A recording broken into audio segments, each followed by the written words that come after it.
Good morning and welcome. Good day, good evening, wherever you are. Welcome back to Elden Ring.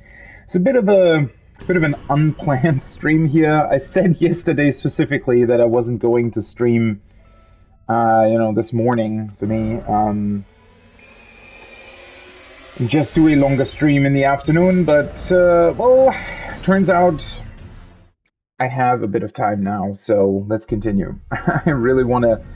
It's really hard to hold off on Elden Ring, to be completely honest. If if you have time to do it and they have time to play it, and you kind of want to play it, that's yeah, right. That's definitely what's going on here. So let me just check real quick if everything is okay. Yeah, it is. Okay, let's get back into it. I named the stream the Peninsula's Great Tree, and that is where we're trying to go, I feel like. If we look on the map here, then that is sort of our next objective. So, yesterday we left off, we cleared this whole area. I finally found a staff and some, not sorceries. Well, yeah, sorceries. I found some sorceries, not only incantations that I want to use. And before we go here, though, we'll have a bit more to check out in this small area here. Specifically, well, there's a couple of plants that I want to defeat. I want to look at. I don't think that they necessarily drop anything too specific or interesting. But it looked like there was another mine behind them. So I want to check that out. I want to get a couple more materials, because if I get more smithing stones, that might give me the opportunity to level up my halberd at least to +3, which will hopefully give me an edge over this knight guy here. Also, well, the problem was that the crossbow on horseback... Well, the crossbow, why am I calling it a crossbolt? It shoots bolts, but it's a crossbow. Yeah, it's you can use it on horseback, but if your opponent is fairly quick, it's like the targeting in the game obviously doesn't really allow for you to lead your shots, which is unfortunate. The manual targeting is still as bad as it ever was in these type of games. At least you can finally manually target with a crossbow, but yeah, that doesn't work out too well. But I wonder if we can use this like soul magic arrow thing that actually tracks your target in order to hit him. That would be pretty cool if that was the case, because that could vastly speed up the fight. And also potentially completely trivialize it, but that has already happened, I feel like. Because the fight in general, fighting on horseback, is still kind of a weird thing, unfortunately. But yeah, that's the objective. Let me just quickly double check. So yesterday I bought the Darkness incantation. I don't know how beneficial that's really going to be. At the end of the day, I will obviously want to defeat enemies anyways, right? So, I mean, it might have been, looking back at Stormwell Castle, it might have been a good idea to use it there. Obviously, well, now I'm already through Stormwell for the most part, so I don't really need to slip by any enemies or something. But that might have been, very beneficial. I wonder if, I guess I'll try it out if I return to Stormwell, when I return to Stormwell, rather. Obviously, I will return. Then I might just try and see how effective it really is in terms of sneaking by enemies. Yeah, as I said yesterday, I'm going to keep faith at 20 for now. I need to buy the next incantation that I still wanted to get, which is the... What's it called? It's the black flame thing.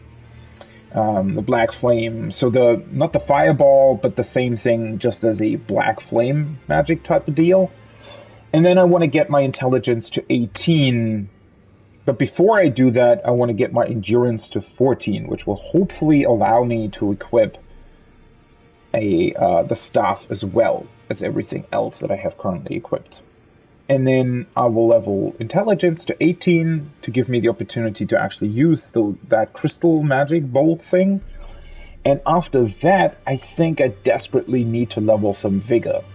Because I do feel like a lot of enemies so far, I feel like hit me for sometimes 60% of my HP. Now, given the flasks that I have, and the fact that I have upgraded the flask as well now, one time at least, I can heal against that. That's not necessarily the issue, but it's just kind of... I would like to survive a couple more things, to be completely honest. Although, one thing that I also did yesterday is that I actually equipped... So I unequipped the bow range thing, because I realized that that's probably only counting for arrows, not for bolts. At least that's what the description says. I would be severely disappointed if it also counts for bolts for some reason. But yeah, so I unequipped that and instead equipped the Crimson Amber Medallion, which just raises my maximum HP by a little bit, and that can always give you an edge, I feel like. Also, one thing that I just noticed that I hadn't noticed before is... Ooh, yeah. Okay, wait. So if I unequip this, the buff's gone. Ooh, okay, so now I finally found out what that debuff means. That's kind of weird though, isn't it? I mean, first of all, the symbol's weird. If you look at my buffs and debuffs, right? I have one buff that is from my talisman, which enhances my guard counter, right?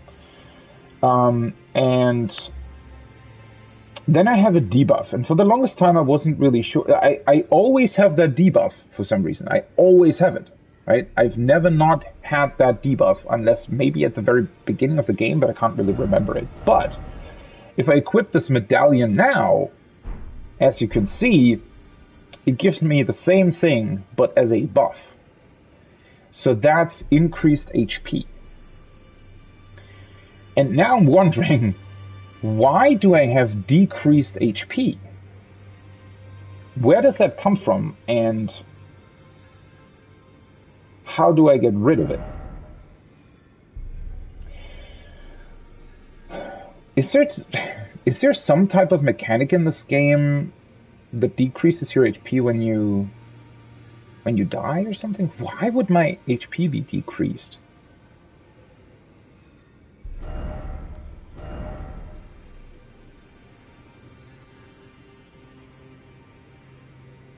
That doesn't make any sense. Wait, what?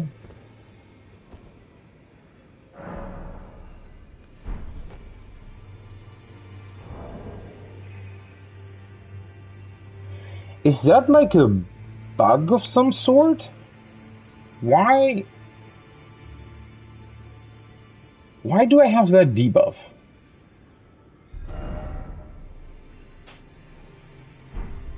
No, I tried this already. I already unequipped everything at some point.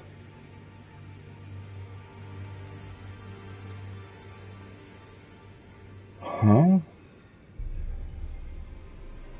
What is it that decreases my HP, apparently?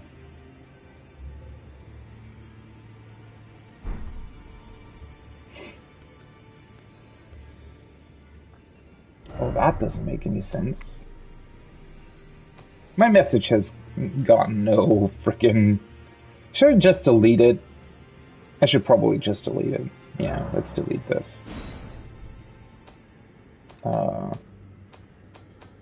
It's not helping anybody. Kind of sad that it doesn't even show all of the messages that I've appraised.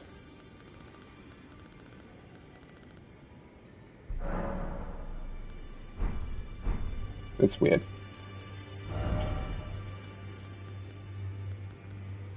It's also the fact that they even have a multiplayer menu, right? It feels like this game is really designed with that in mind. Whatever. Yeah, I don't know. Is there... I don't get it.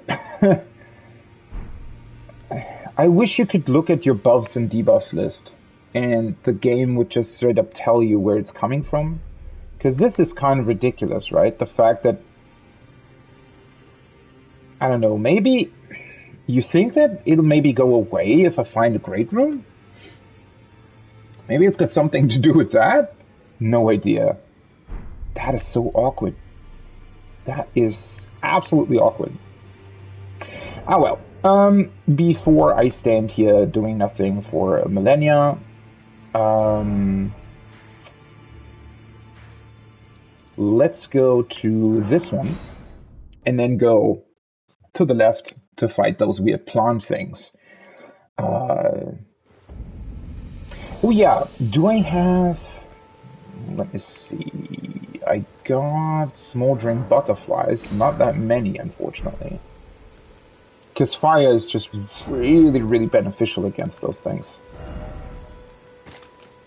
Let's see, let's equip that. Do I have something else that also... Fire damage negation...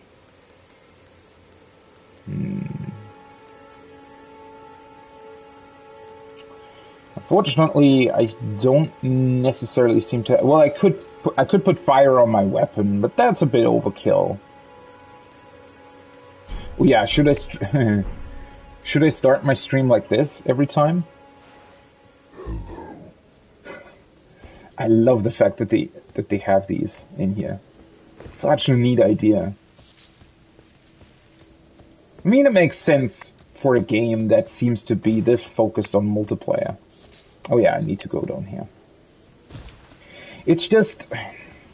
The whole thing with the multiplayer, right? I want to use it, but at the same time, I do think that I don't know, it takes a bit away from the experience as a whole, right? If you're doing multiplayer, I don't know. I just think that... Well... To be completely honest, I think that the multiplayer integration is just not really as seamless as it should be. I feel like having...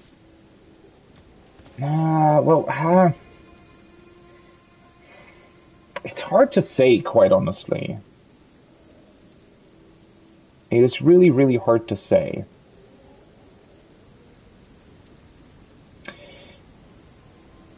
Yeah, I think, at least in my opinion, as of now, right? As of having seen how this game works currently, I feel like that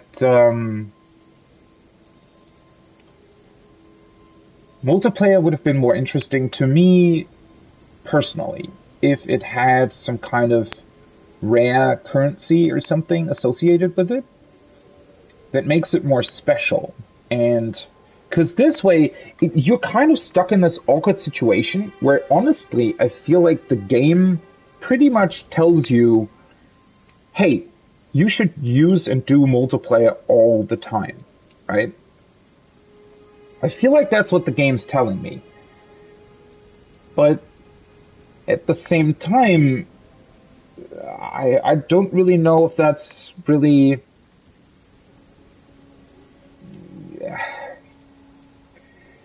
I really don't know. It feels a little bit awkward, especially since the multiplayer. So we have this open world game. That's the same problem that I have with the spirit summons, right? We have this supposedly open world game, but at the same time, it feels like FromSoft, had a very clear idea of where you should be able to summon help and where you shouldn't be able to summon help. And that's just awkward, right? Because that goes against the idea behind an open world game, which should usually give you the power over deciding what to do and when to do it, right? But the way they've implemented multiplayer, unfortunately, is well, basically the same that it always has been in FromSoft games, which is very, I wouldn't call it restrictive, but certainly very goal-oriented, right? The multiplayer has a very specific goal in mind. It has in mind, oh yeah, you're supposed to kill a certain boss enemy or certain strong enemy type that roams the world or whatever, right? And you can specifically summon for that, but, well, that's basically it, right? There isn't much beyond that. It's not sort of, it really goes against the open world game design, in my opinion. And I don't know, I feel like instead of making multiplayer this awkward sort of zone-based restrictive system, they should have just, in my opinion, opened it up to be used in any capacity that you want, but really restricted in terms of how you're able to do it, right? So make it a really, really powerful tool that also requires rare and powerful materials to, or currencies or whatever, right, to be activated. Although I don't know. I really don't know if that would be a better approach. It's honestly hard to say. The only thing that I can really say is that this approach that they've taken here is just not really good.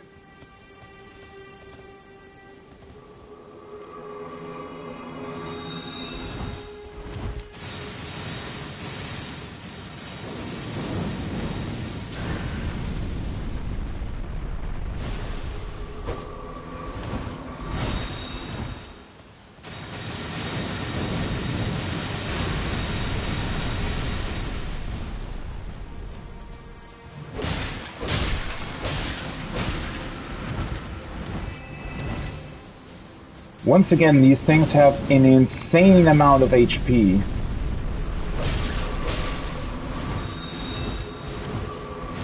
At least the game very specifically tells you when they're using their, like, really strong attack.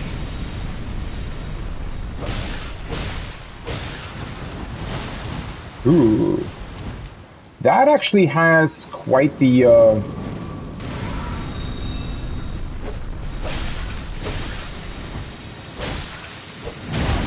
Oh, fuck.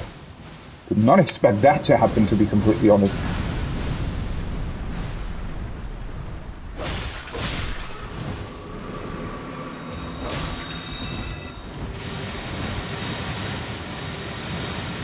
I should probably heal. Why does it... what? I don't want to... I want to target you. Ooh, shit. Why was I suddenly in that?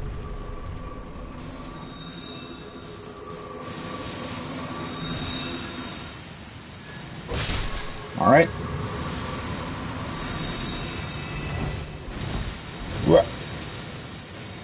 First thing is done.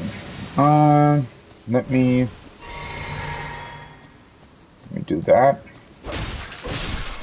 I don't know if there's really any benefit to killing all of them. I just realized there's actually 4 of them. Oh, fuck. That's gonna...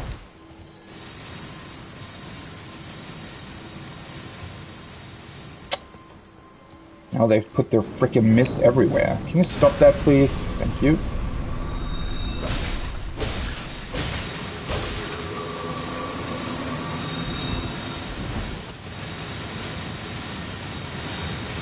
That's what they dropped, right?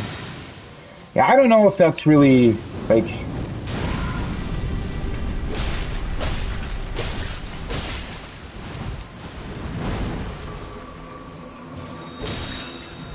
It's a little bit annoying that they can,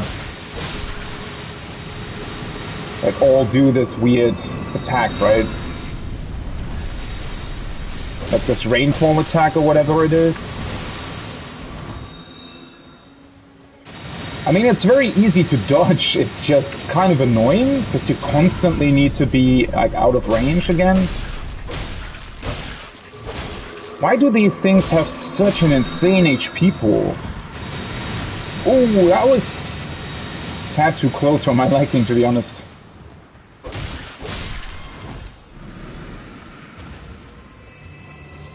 Yeah, I feel like their HP pool is just a bit... I don't know. Considering how easy they are to defeat, it honestly just feels weird that their HP is so that they have so much. One thing that I do like a lot about them though is that you know, if they spread their poison, right? If they spread their poison, and as you can see here, right, there's a big cloud of poison. If you then start burning them, the poison's going away pretty much immediately. So that's a very cool thing. I very much like that. Because it makes it, you know, just a lot more fun to deal with them. Because you feel like whatever you're doing is actually good, right? Where it's actually helping or whatever. Oh shit. Let's heal.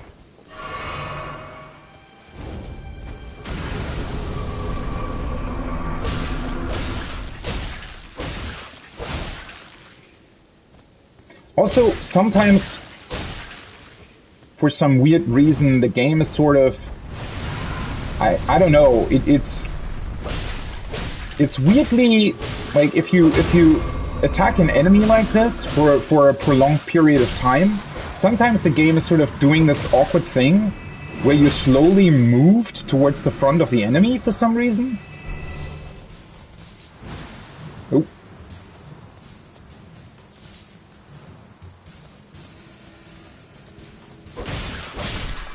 Bye. Oh, it gave me back my FP as well. That's cool. It's also insane to me. I mean, well, I haven't really leveled up the amount of FP that I have, right? I mean, I think I started with Mind at 12, and I now have 13.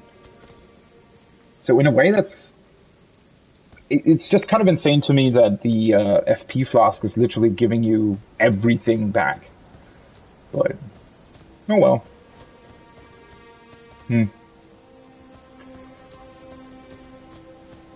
I still think their HP pool is a bit too big. It's not really hard to fight them, especially if you have things that can set them aflame. I mean, think about how awkward this would be to do if I hadn't gotten the flame stuff and everything. Aw, please don't tell me. Seriously? God, after the last time where they like killed me twice where I just wanted to get my runes back.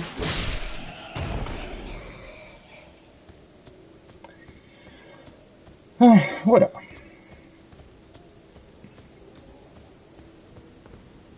Yeah, this is what I saw last time, so there is some kind of mine here. So let's see what that's about. Hopefully there is a Site of Grace in there. I mean, it did replenish all my flasks, but you know. Seek material. Yes, that's exactly what I want to do. Morn Tunnel. That's an interesting name. Because Morn is the name of the castle. Right? Which now makes me wonder if this place is leading me to the castle? Some sort of secret passage, maybe? I mean, that would certainly,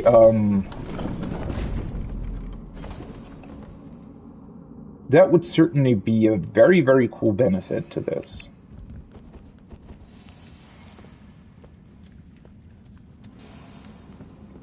I also, I need to remind myself that I put the torch in the right hand now.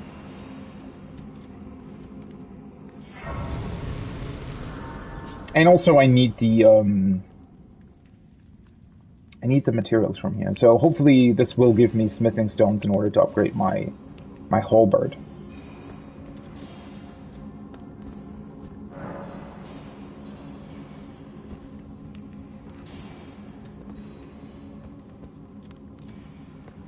Okay.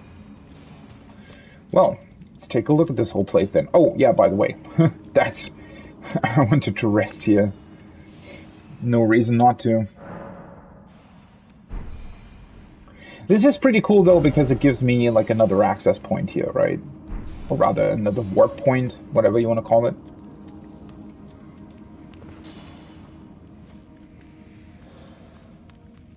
Oh, hello. So these demi-humans are in here.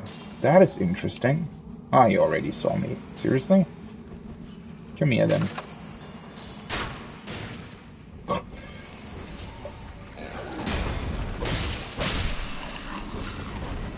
Yeah, I definitely have to remember that if I switch off my crossbow, I'll switch to the torch. It is a bit awkward, but... guess I'll live through it. What is going on there? What are they doing? Why are they... Guys, he's already dead. I've seen that a couple of times now on the outside as well. Or on the overworld, rather. That, you know, for some reason they're always trying to... oh, there's two of them. Like, they're always...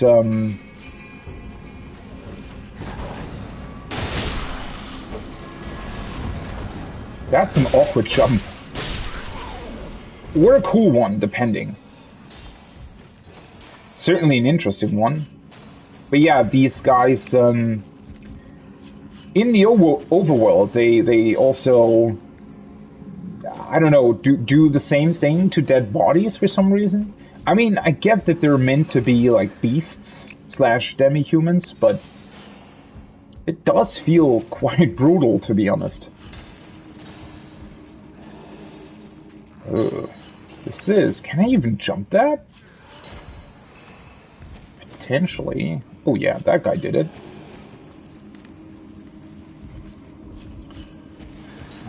It's an interesting way to construct this. Well, I mean, they are sort of ape-like in their movement, I feel like, so maybe that's why they specifically design, you know, their mind like this. Did one of them see me? Sounds like they hurt me, but don't really know how to get to me.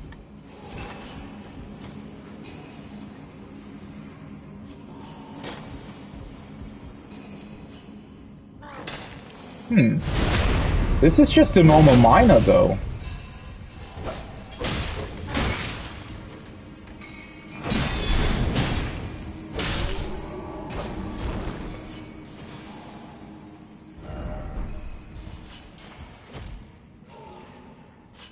No, I don't think they've seen me.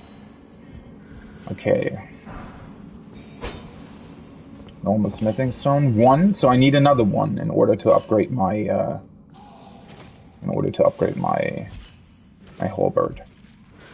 I really want to try and get a cool set for the horse, for horseback combat.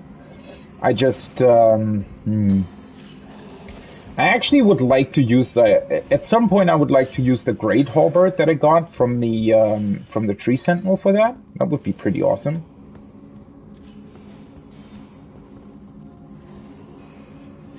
I wonder if...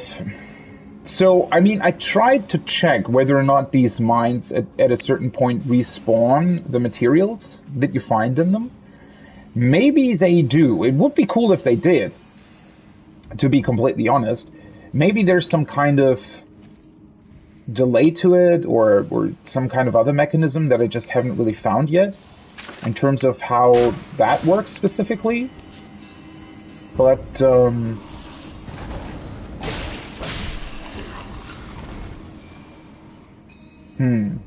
yeah, I'm not really... Seriously. At least I shot through the through the railing on the staircase.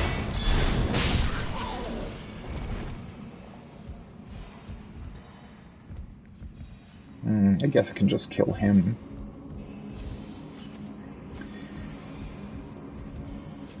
Because I feel like even at this point in time, it would already be cool to have sort of unlimited access to at least upgrading your weapons to +3, right? That would give you a lot of flexibility in terms of how you want to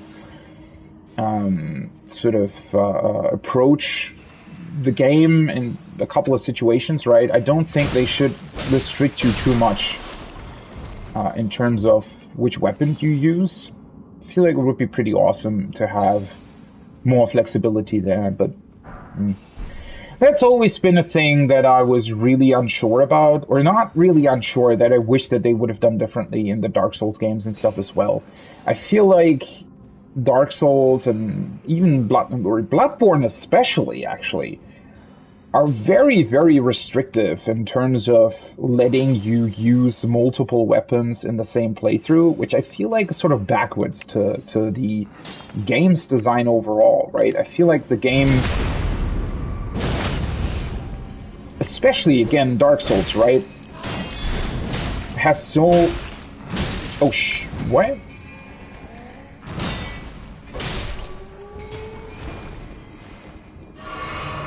That was weird. I still had stamina left, and still it didn't let me attack. Oh, cool. Well, that's the last one that I need for the halberd. But yeah, I feel like the fact that they implement so many different weapons and all kinds of cool stuff that can combine in multiple different interesting ways, but then at the same time restrict you a lot on their actual uses because you can't really upgrade them all. And honestly, of course, you know, it makes sense to have choices, right? It makes sense to somewhat restrict the player and... Oh, shit! So...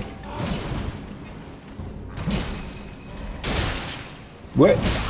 Huh? Why did that hit me? Whoa, that...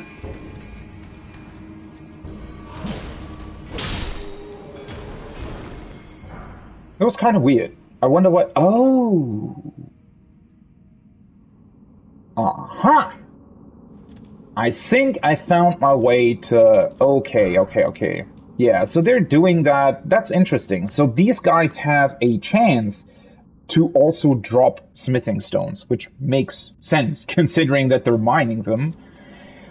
Okay, yeah, so that answers that question. So if you go in here with potentially, for example, the item discovery item, well, yeah, that's what it's called. But the fourfold foot thing that raises your item discovery, that's a potential way to farm these things, right? So that's pretty cool. Who's whispering? I feel like something or someone is whispering. But yeah, that's... I mean, hopefully they've done that differently in this game, where you can actually, at the end of the game, farm to upgrade every weapon to max level. I hope that's the thing. Because, yeah, that's... I don't know. I've never really seen a reason to restrict that so much in the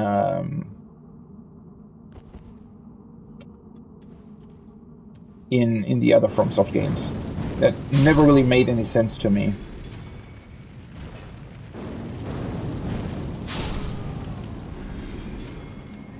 Kind of completely forgot how weak they are to fire. It makes the whole thing a lot easier.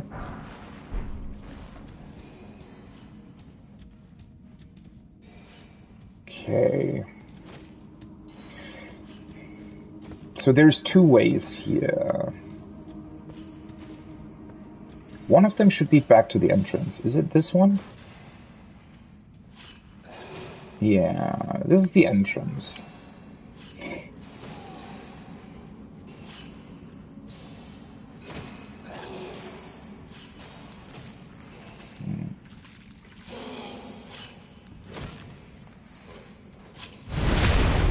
Bye.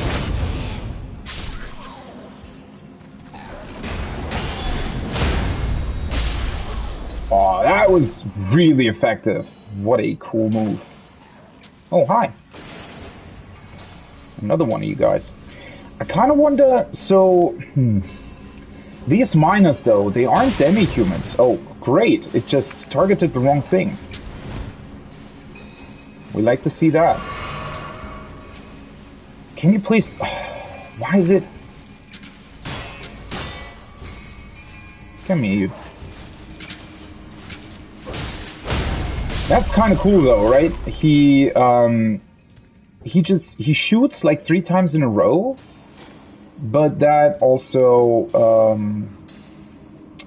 that makes him drop in height shooting. That's a pretty cool design, to be completely honest. Okay, let's see if I target that thing. Nice. Did literally nothing. Oh well. Why?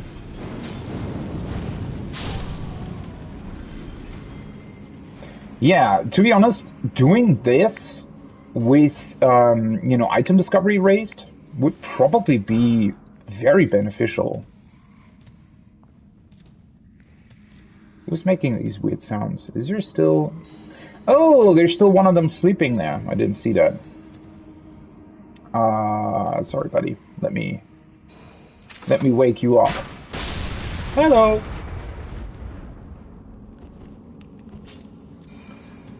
Oh, that was an alarm clock. I think it was a bit too much for him. Sorry about that. This cave is actually quite extensive. Very, very interesting design. That's the somber smithing stone. I wonder if these guys can also drop them. Because that would be pretty awesome, to be honest.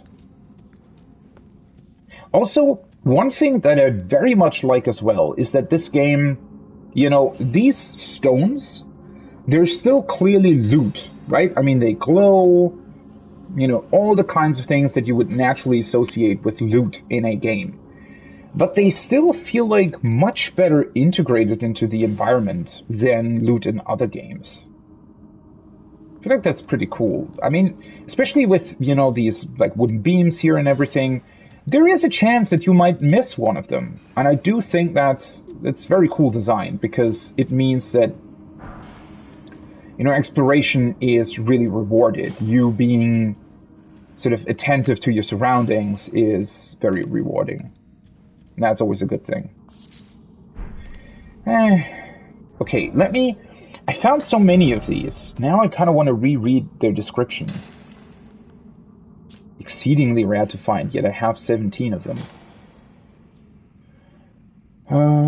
Stirs the blood, providing an enlivening effect. The problem is I feel like I'm still missing a lot of crafting recipes.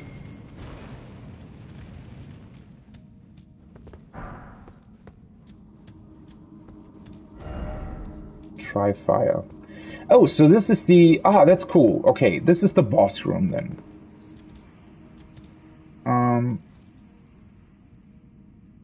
What is that? Oh, that's a blue crystal thing. Yeah.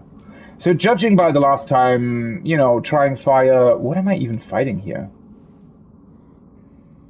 Where's the boss? I hear something, I just can't see anything.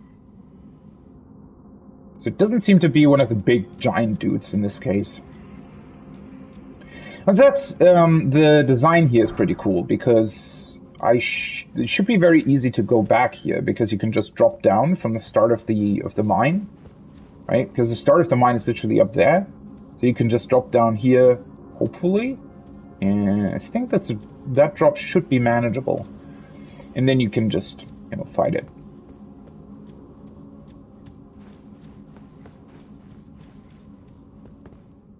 That dude had a big sword. Is there nobody here? Soft cotton. I don't believe it. I think that's the first time that I've gotten that. Wait. Is that not a crafting material? It's not. Temporarily reduces fall damage and sound. Oh, That's nice. So it's the same effect potentially that I have with the Assassin's Approach. A soft but sturdy cotton formed from splitting open raw fruit in a particular manner. Attaching this cotton to the bottom of one's feet allows for a temporary reduction in fall damage and sound. If you must court danger, at the very least, tread lightly. Oh, that's very cool. I wish... I wonder why I'm missing so many crafting recipes. That's kind of weird to me. You find all these very cool materials, and I feel like there's so many cool things that you can craft in this game. But for some reason, I'm just missing the actual recipes.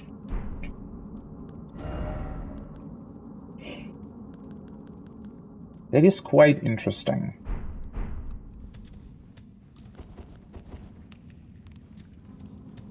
Okay. So let's check out the last room. Then should be the one with the treasure chest, right, in the HUD.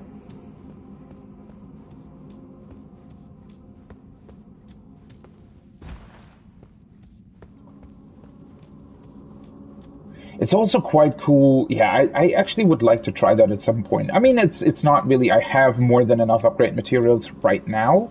Since these guys only drop the smithing stone once, right? I need the 2s in order to upgrade my weapons further and potentially upgrade the halberd as well to a +6, I guess. And I don't think they actually drop that, so...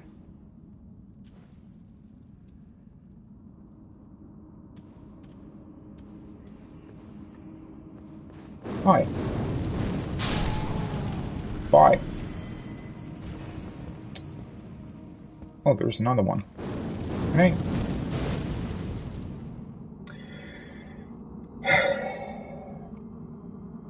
Oh, of course. Well, at least I have enough FP.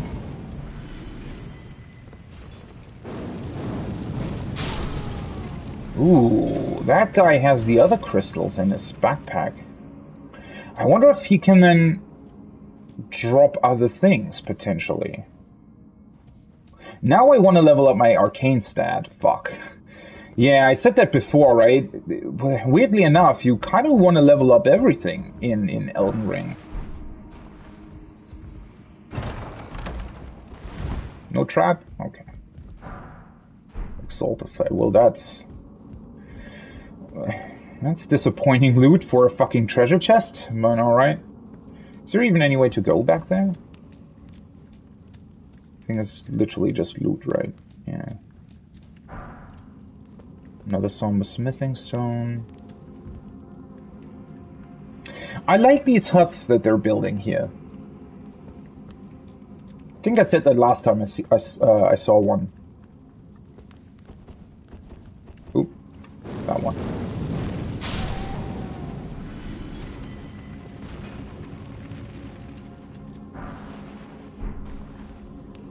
Large glintstone scrap. That's kind of... It's really awkward, right? That you put away your torch when you're picking up items, and because of that, it just gets really dark for a second. Okay.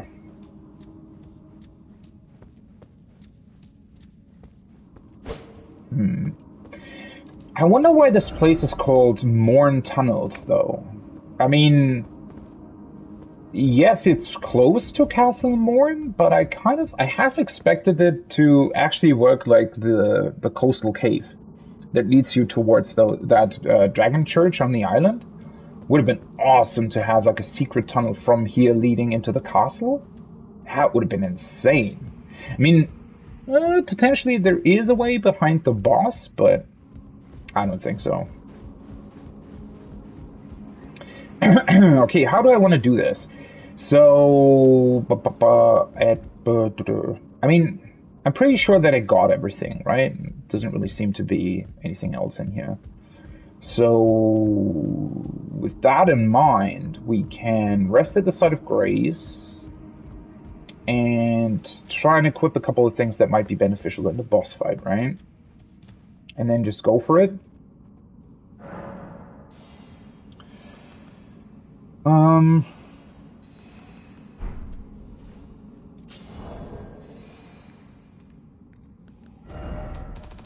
So yeah, unfortunately, I currently don't have... I only have 16 intelligence, which means I can't actually use the crystal burst, which would probably be really beneficial against this boss, whatever it is. This one, theoretically, might have been beneficial as well, but yeah, I want to keep with the things that I have currently. Also, I have the fire spell, so that in and of itself should probably be pretty good. Other than that, I don't necessarily think I need anything else. Let's maybe unequip the torch for the boss fight, just so that I can, that I won't be distracted by swapping to it. And then I don't think... The problem is I don't have any smoldering butterflies anymore, unfortunately. And I think holy damage is not that useful. And, yeah, I'm gonna summon these guys again, I think. Although, that means that I have to use the flask, potentially, at the start, right? Should be fine. Other than that, I don't need any attack upgrades. I don't think that the boss is necessarily going to be too difficult. That being said, though, maybe the glintstones will be pretty beneficial. Let's actually... Oh yeah, I was already on a free slot. Let's equip these as well. These are the big ones, so I don't really know if I want to use them yet, but let's just equip them. Okay. Yeah, the fact that you potentially have to scroll through literally like 10 items or something is kind of dumb, to be honest. Okay, let's see. I wonder if I actually get damaged by just dropping down here. Because it looked quite, like, large in terms of a drop. Ooh, also...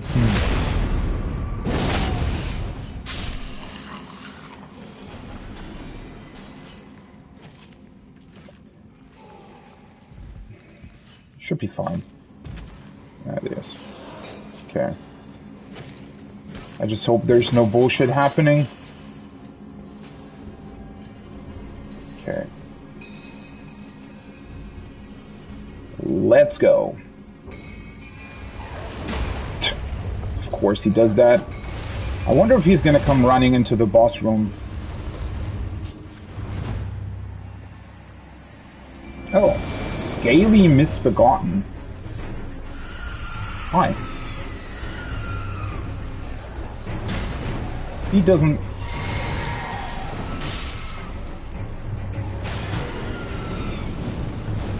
Ooh, holy shit! That fire's doing work!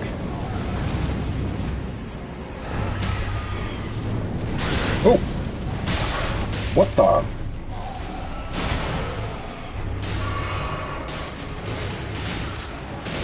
Well... I mean... Rusted anchor. Well, knowing that these guys are weak to fire does somewhat trivialize this fight. Also, I feel like the spirits... well, it depends. The spirits are definitely a huge upgrade for ranged combat, right? Because they literally give you, or they kind of act as a tank, right? Whereas you can attack from range and they, you know, they're sort of drawing the attention of the boss to them. This was underwhelming. I find it interesting that this mine is a lot easier than this one. That is certainly interesting. Because the other one that I just hovered over had the giant in it, which is definitely a tougher boss fight than this. Although, well, then again, I think I actually didn't use fire against the giant for some reason. Or maybe I did. Now I can't remember. No, didn't I use the fire urns against the giant in the other mine? I don't remember. Once again... Like with the other, with the catacombs that we were in, I'm not the biggest fan of the fact that the boss rooms literally look the same. I mean, the fact that mines look fairly similar to one another, that's fine, right? Because they still switch up the layout. And they actually switch up the layouts of these dungeons in very interesting ways. But the boss room then looks exactly the same. So, oh, well, it's a bit unfortunate, to be completely honest. Let me put the torch back. There we go. And then let's take a look at what we got here. Where is it? The rusted anchor requires 26 strength. A rusty anchor wielded as a weapon. Each of its 4 flukes is thick and sharp, enabling piercing attacks. When the Tarnished left the lands between with their lord, one boat alone was said to have been left behind. And it has barbaric roar as well. What is that sentence mean? When the Tarnished left the lands between with their lord. The Tarnished left the lands between? One boat alone was said to have been left behind. That seems kind of a very important tidbit on a very, random piece of weaponry. Also, by the way, I wish you could use this anchor as, what's it actually called in Sekiro? Like your hook thing? The grapple hook. I wish you could use it like that. That would be awesome. Although it's obviously way too heavy. At least to use it in a very quick fashion. Okay, Tarnished. Tarnished left.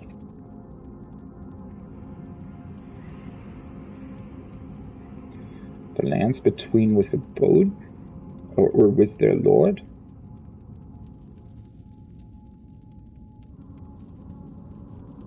By boat? Question mark? What the heck is that referring to? So did the Tarnished, after the shattering happened, did they say, alright, this land is doomed, we're gonna leave? And just took boats and left? And why is it on this particular thing? Is this telling us that the boat that was left behind ultimately led to demi-humans existing? Or what? It's very hard to draw some kind of connection there.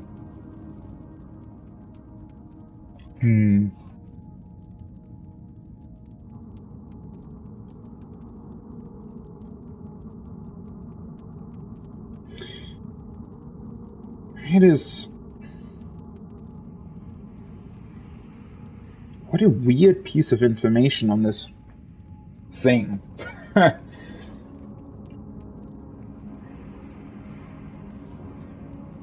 That's just strange, isn't it? The Tarnished... I still don't really grasp what a Tarnished is and isn't, and who is a Tarnished and who isn't. The game still hasn't really drawn lines there. Also, once again, it's really confusing about sort of the history when you try to think about, well, what's the history here? What kind of events happened in what kind of order? Just going by the information that we've gotten so far, it's almost impossible to tell what really happened at what point and why. So the Tarnished left by boat, when did that happen exactly? I mean, that must have been, well, yeah, after the shattering, right? After the Great War, maybe. When people thought, but wasn't it precisely because of the war that Tarnished were sort of, well, brought back to life? We still don't really, what does that even mean? We still don't know. Everything that's shown to us in the beginning cutscene, right? All of that just seems... Well, the problem being that we haven't really gotten any kind of information either confirming, denying, or even elaborating on what was told to us in that beginning cutscene, right? I mean, we know the beginning cutscene And we know pieces and tidbits of lore from the game and the descriptions on items. But both of those things seem very disconnected so far. We get these... There are definitely a lot of pieces of information about that actually give potential hints towards what a possible timeline could have been, but in a very, very unprecise way, right? Well, at least I got a lot of materials out of this mine. But yeah, so I think that's what you're supposed to do, right? If you want to farm these smithing stones for some reason, you take one of these, what are they called? These things. Yeah. The silver pickled foul foot, you take this one, you just go in, blast your way through with fire, and hopefully you get a lot of smithing stone drops. I actually wonder if I would go back to the other mine that had the giant as a boss fight in Agil's Lake. If they could potentially drop the smithing stones too. These ones. Might actually try that at some point. Also, I'm still somewhat on the fence of what I actually want to do in terms of horseback combat. But I think, yeah, this halberd, I mean, halberds in general, aren't they? No, they're not actually designed for horseback combat, right? Wouldn't that be more of a... No, pikes aren't either. I don't know. I mean, the halberd certainly, you know, having something that can be used on horseback fairly effectively is a good thing, I think. And at this point, I mean, a greatsword might not be the worst idea either, but I only have the one, and I would need to level up strength. And I kind of want to go for other stats currently, so I'm going to use the halberd.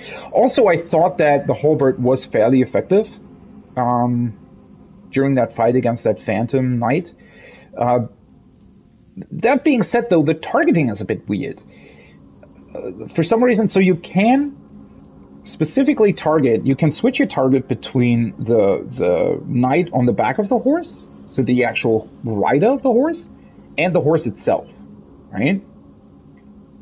For some awkward reason, I was targeting the knight, but every time I attacked, I actually hit the horse.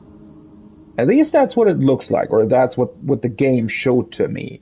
Now, it doesn't really make that much of a difference because these boss fights, apparently, they work in a way where the horse taking damage also equates to the boss taking damage. So in that way, it's fine. I just find it kind of awkward that you can decide between those two targets, and yet for some reason your character, or maybe it's like the specific attack animation that's attached to the halberd or something.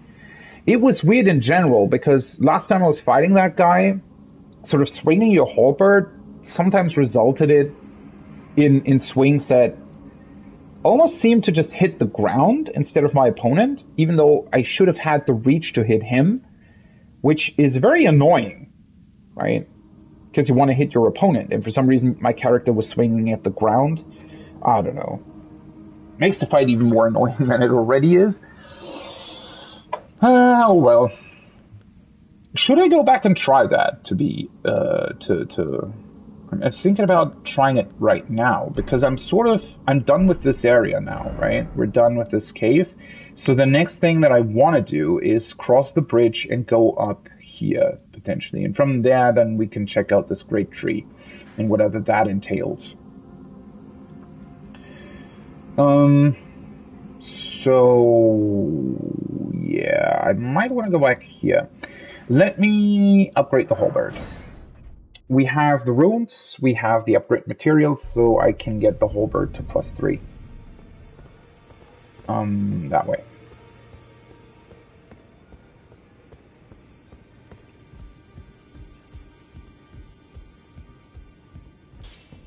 Is there... Wait, let me double check that. What kind of skill does the halberd even have? Can you use that on horseback? I don't think you can, right?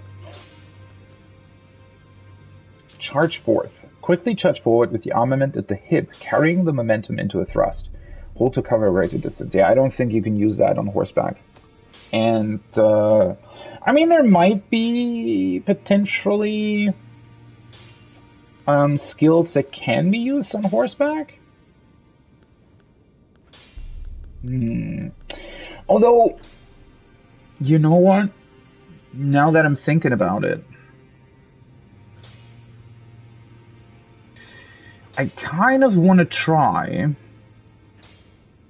to use those crystal bolts against that knight. I want to see how effective that is, and if they can track him properly. Because that means I have to get 18 intelligence, right?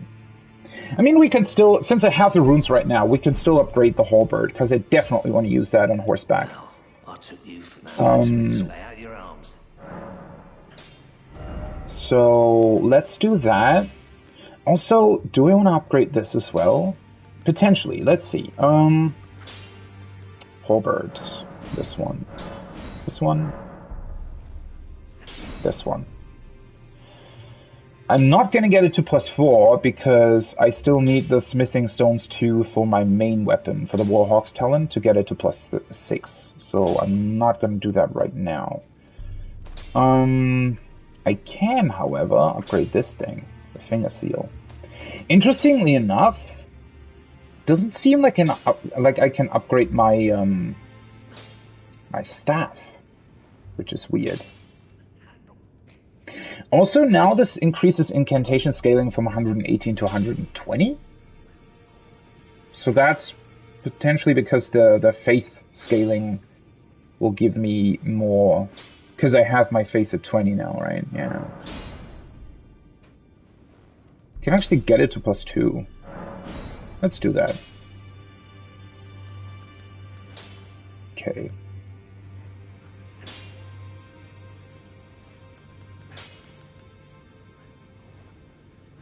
Still have a lot of runes. Oh, right, I had like 5,000 or something, right?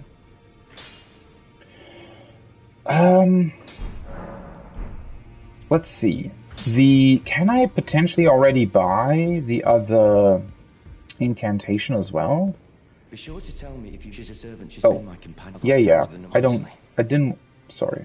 Didn't want to talk to you. I want to talk to him. Well, the problem is the Black Flame won't really be all that useful on horseback. It might be usable, but I think it would be fairly hard to target your opponent with that, right? I mean, the big benefit of those crystal magic things is that they target your opponent, or they auto-target. What's the word? They're like a homing laser, right? They auto-target your opponent and track him to a certain degree. Ah, well then. Okay, so I still need to get this one. The Black Flame. Throws a ball of raging black fire. Requires 20 faith. I can also get this as well. I don't know how... This is... like, I think this is sort of a sustainable flame?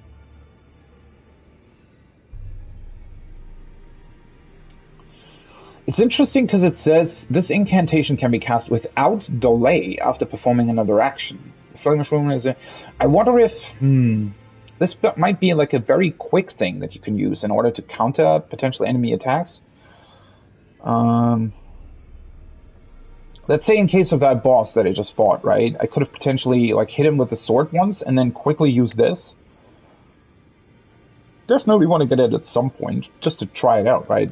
I also still need to get these ones as well, just to have them in case I encounter a place where they're needed. 7,500. I wonder... I mean, I used quite a lot of my rune items last time, I think. So this is 1,800. That would be close to 5,000, 5,800, 6,600, 7,000.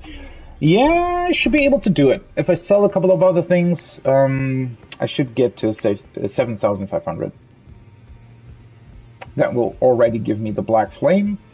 And then I can focus on increasing my stamina next time. Yeah, so I'm going to explore the peninsula further.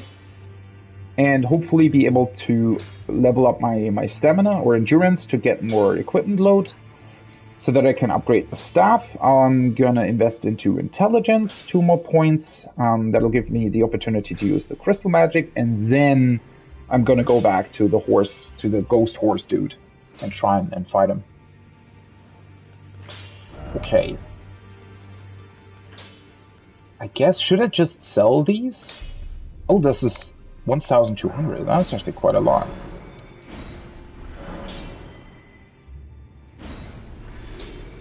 That's very close already. Let me see. Did we get any sort of double things? I don't think so, right? Yeah. I mean, I could potentially sell... I don't think that I'm ever going to use these shields, right? They just look so awesome.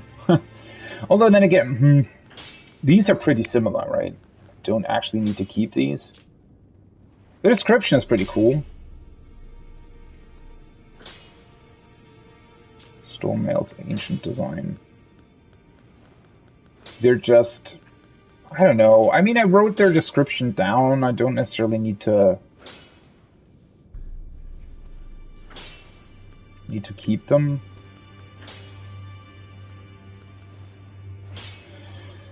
Huh.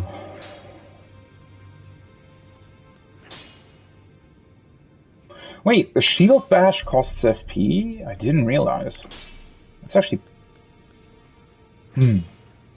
Shield bash costing FP? 10, even? Seems a bit too much. I mean, I could sell this thing. Don't actually want to use these things. It's a bit hard to say, right? Since it's...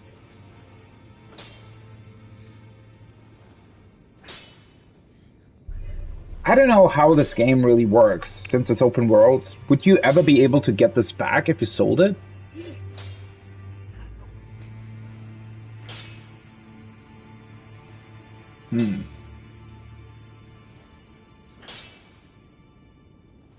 Let's get rid of it.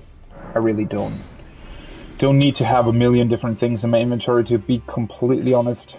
Same thing goes for this. The description's cool, but yeah, it's called a... Oh, it's supposed to be a great axe, huh? Let's get rid of it. Let's also get rid of the Morning Star, because I'm definitely not going to use that. And then I just need to sell two, please. Nice.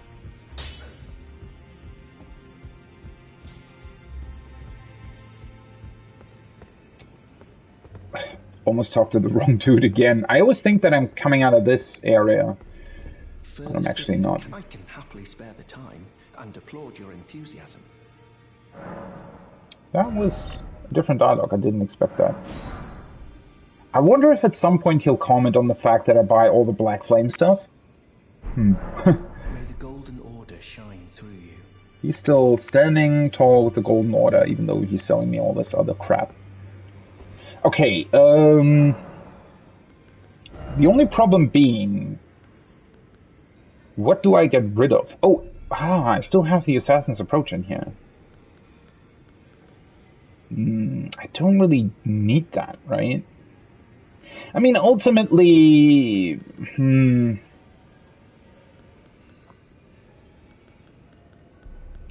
it's probably ultimately going to be a fairly tough decision. Let me actually... Wait, let me sort them differently. Can I... Let's put in the fireball, the black fireball, the sword, and then darkness. This way. Okay. I haven't even tried using darkness. Does it even... let's see, does it even say anything about its strength? Not really. I mean, it costs a lot more FP, requires a lot more faith, so naturally you would assume that this is stronger. Obviously, though, it does depend on the resistances of my opponent, or weaknesses, rather. Because I feel like the guys in the mines very clearly seem weak to fire, right?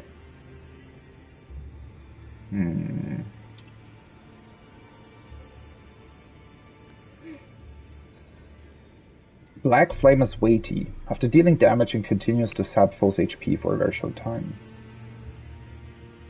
Charging enhances potency.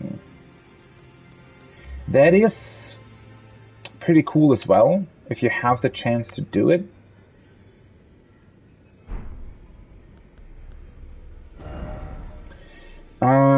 Let me double check this. So, in my case, what is...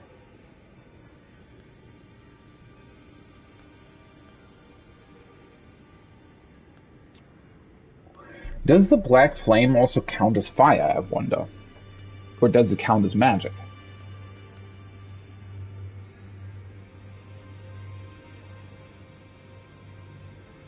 Also, I just realized I have 117 magic negation, or magic defense, whatever, but only 94 fire.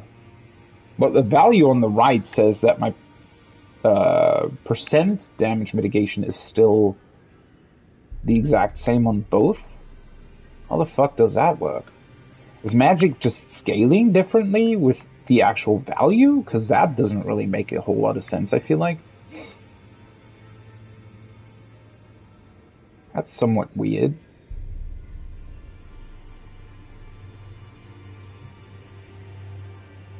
Huh. Oh boy, I really hate these menus, man. I mean, they're fairly similar to what FromSoft has been doing in the past. And you know what? I mean, in a way, it's cool that these games still evoke this kind of feeling that there are secrets, right? It doesn't just straight up tell you what you want to know. In a way, that's all right? It's completely okay if the game doesn't want to tell you everything. But please, if you do that, don't put in actual values, right? If the game just had some sort of basic, like if it would just say, okay, your physical defense is 90, magic is 117, fire is 94, blah, blah, blah. That would be fine. But why display that actual sort of damage negation on the right if that's not actually what's happening?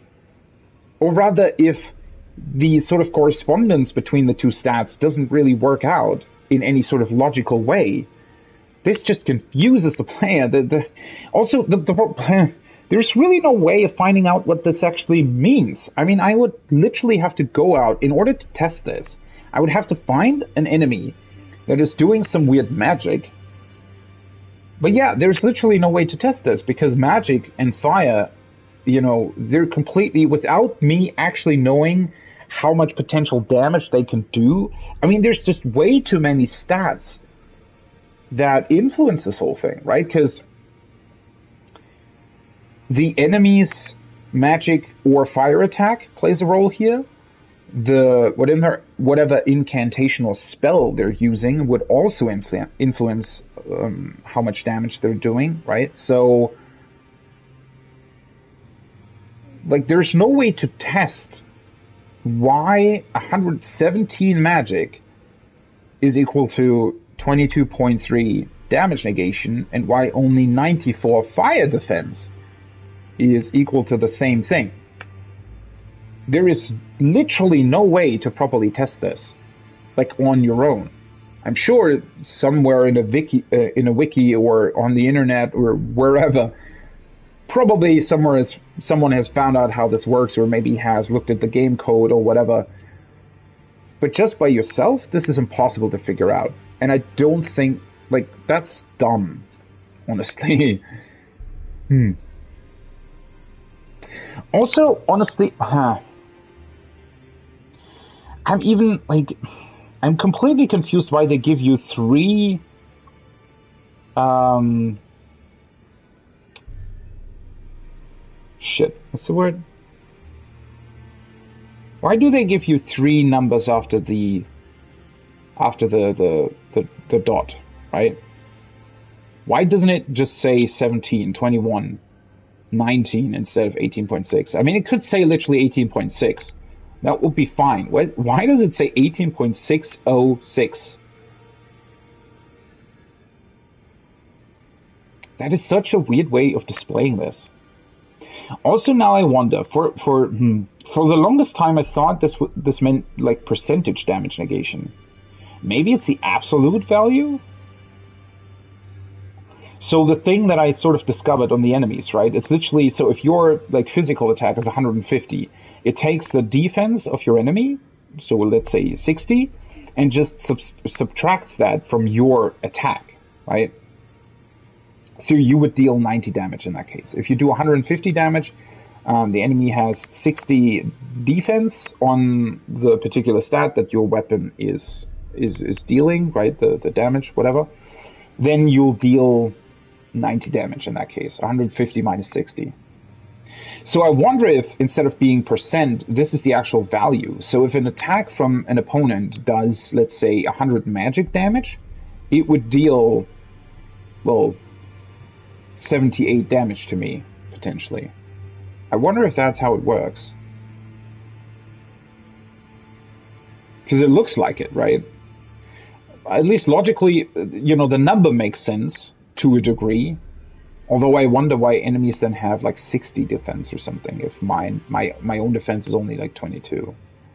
That would be weird. Although it also doesn't explain how the other stuff works. Oh yeah, right. I was speculating that. So let's say an enemy does a striking attack. I think what the game is actually doing is it's adding 17 plus 21 and then subtracts that from the enemy's attack value, right? I think that's what it's doing. So that would give me, 38 defense against striking attacks. I wonder if the magic stat works the same. I don't think it does, but it's just very, very weird. The whole thing is just weird. Also, why is 85... I just noticed that. Why is 85 lightning defense 24 damage negation, but 94 fire defense is only 22 damage negation? What does that mean?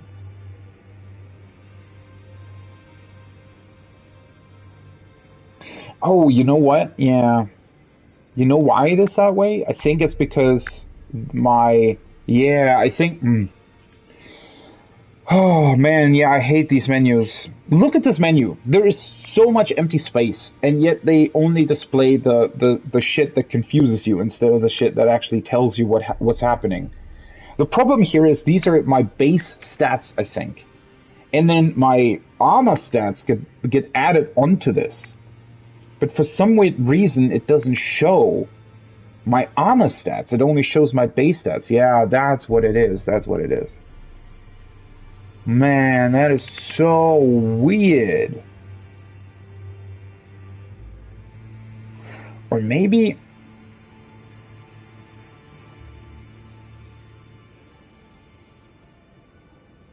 Maybe I'm completely misinterpreting what's happening here. Okay, let me see. Physical is 17.12 is what it's saying.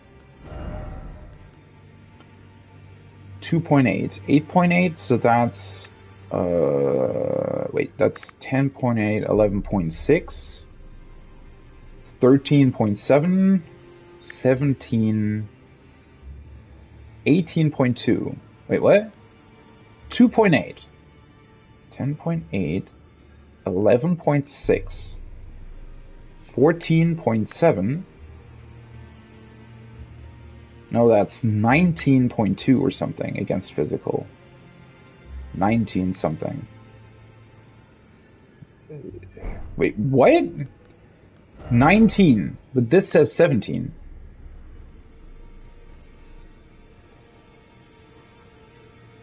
So it's not, for a second there I thought it might be like the total value on your armor pieces.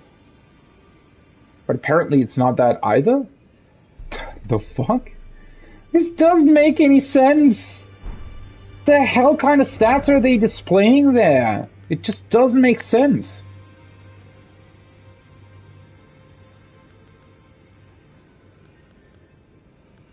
Let's look at the magic. 3.8. 11.4, that is, what?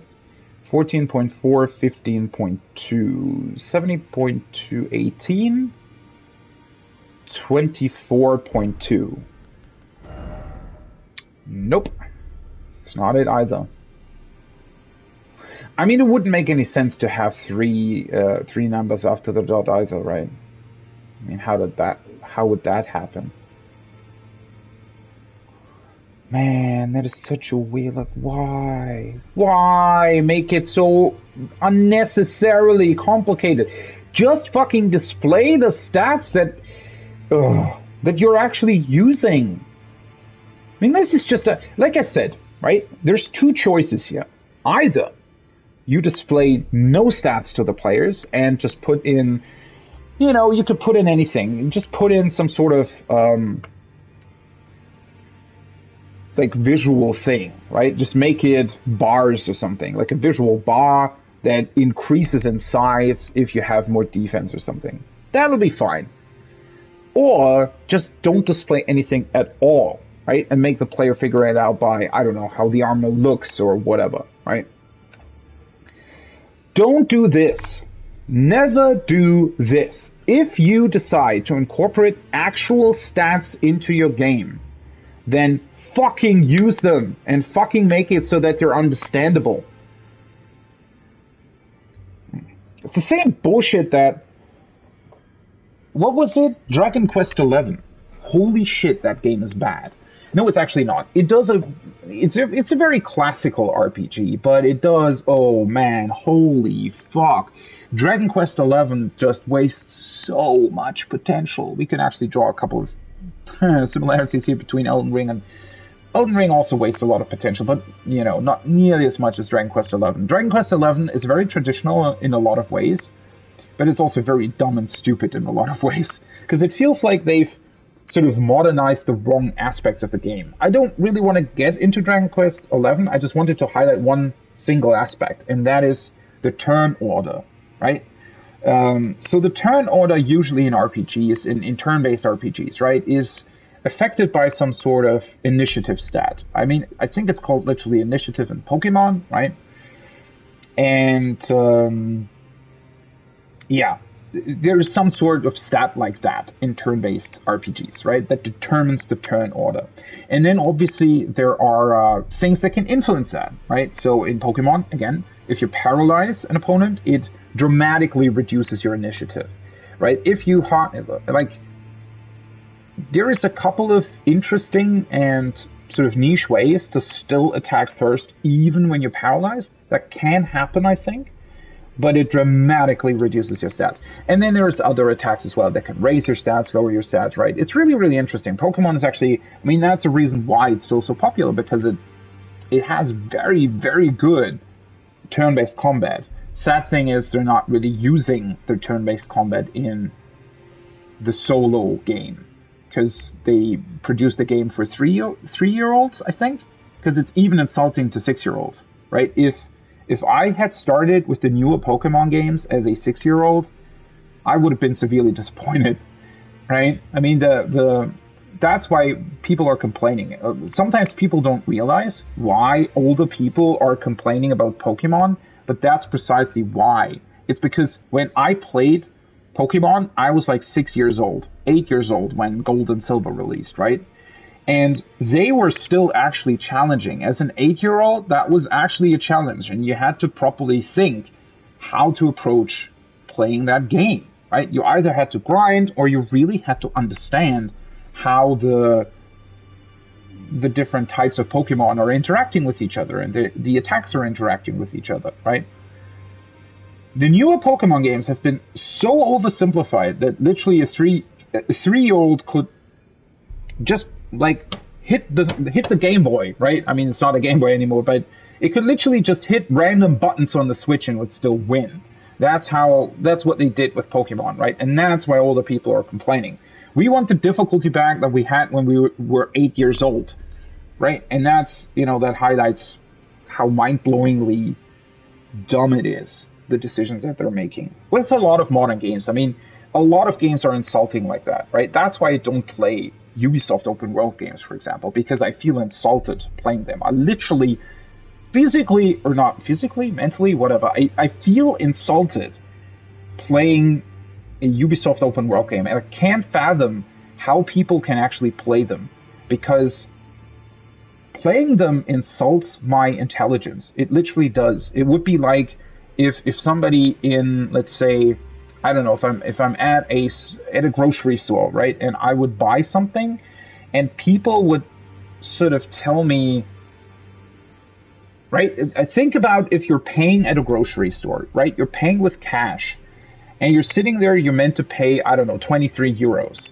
and suddenly the cashier says to you, oh yeah, by the way, if you didn't know, 20 plus 3 equals 23, so if you give me like a 20, right, and then 1, and then 2, that'll be enough. Imagine a cashier saying that to you, right? I mean, I would feel insulted, because that is math that you learn in first grade when you're 6 years old. Potentially even before that, if you have parents that actually care about you, right? And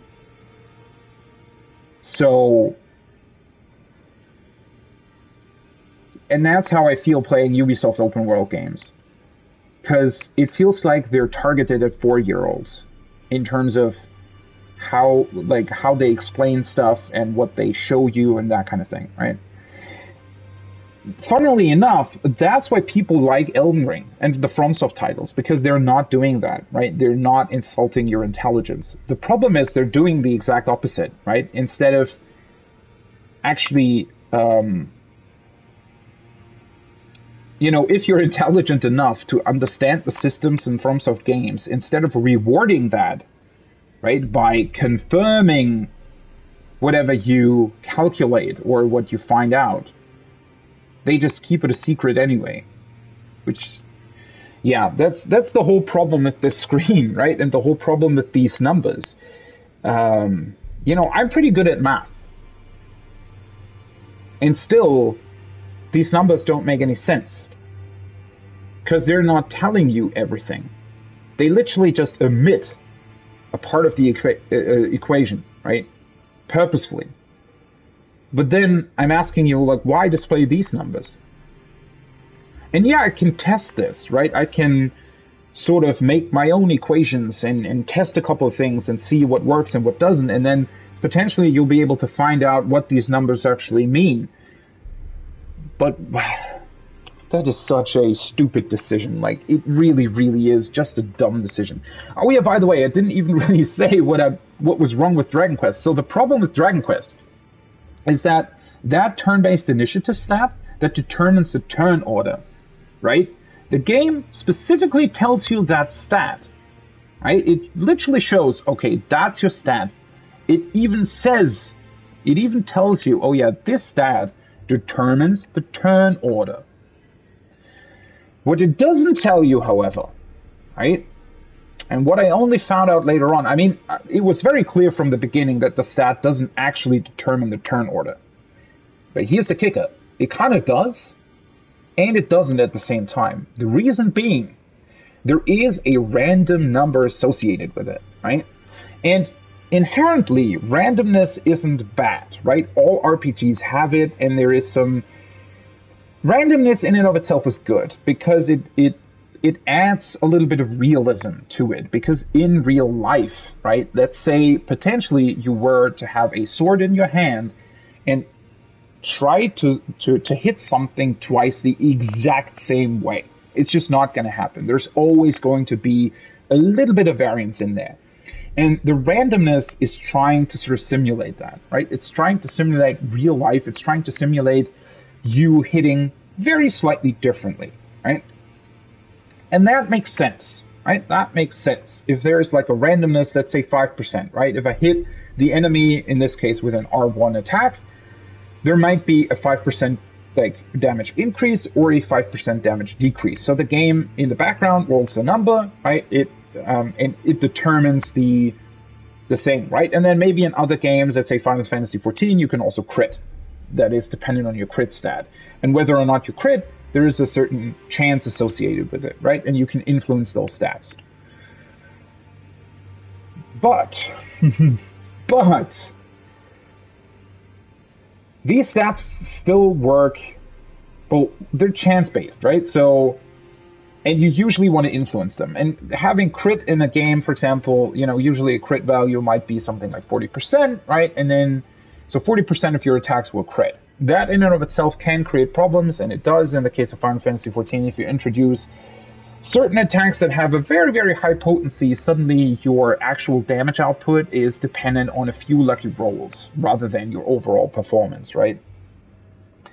Now, thankfully, 14 still does stuff to mitigate that somewhat, so it's not as bad as it could be, thankfully, but it's going into kind of an awkward direction already. That being said, though, in Dragon Quest, right, so the turn order is important in turn-based RPGs because that allows you to come up with certain strategies, right? Knowing the turn order means that you can actually come up with certain strategies, right?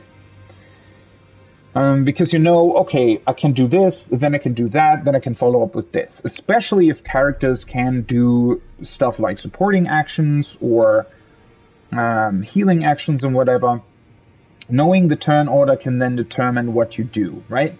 And it's very, very important because if the turn order is somewhat stable, right, and predictable, then the more strategy you can come up with. And that's the fun part about turn-based games, right? That's literally why turn-based games are so fun for a lot of people, and for me as well, is because it allows you to actually come up with really, really cool strategies, which a real-time action game doesn't allow you to do, right? A real-time action game, well, yeah, obviously you could still have strategies, but they're way more reactionary and they're not as elaborate, right? You can really scheme and do all kinds of really, really cool shit in a turn-based game that you just can't do in an action-based game.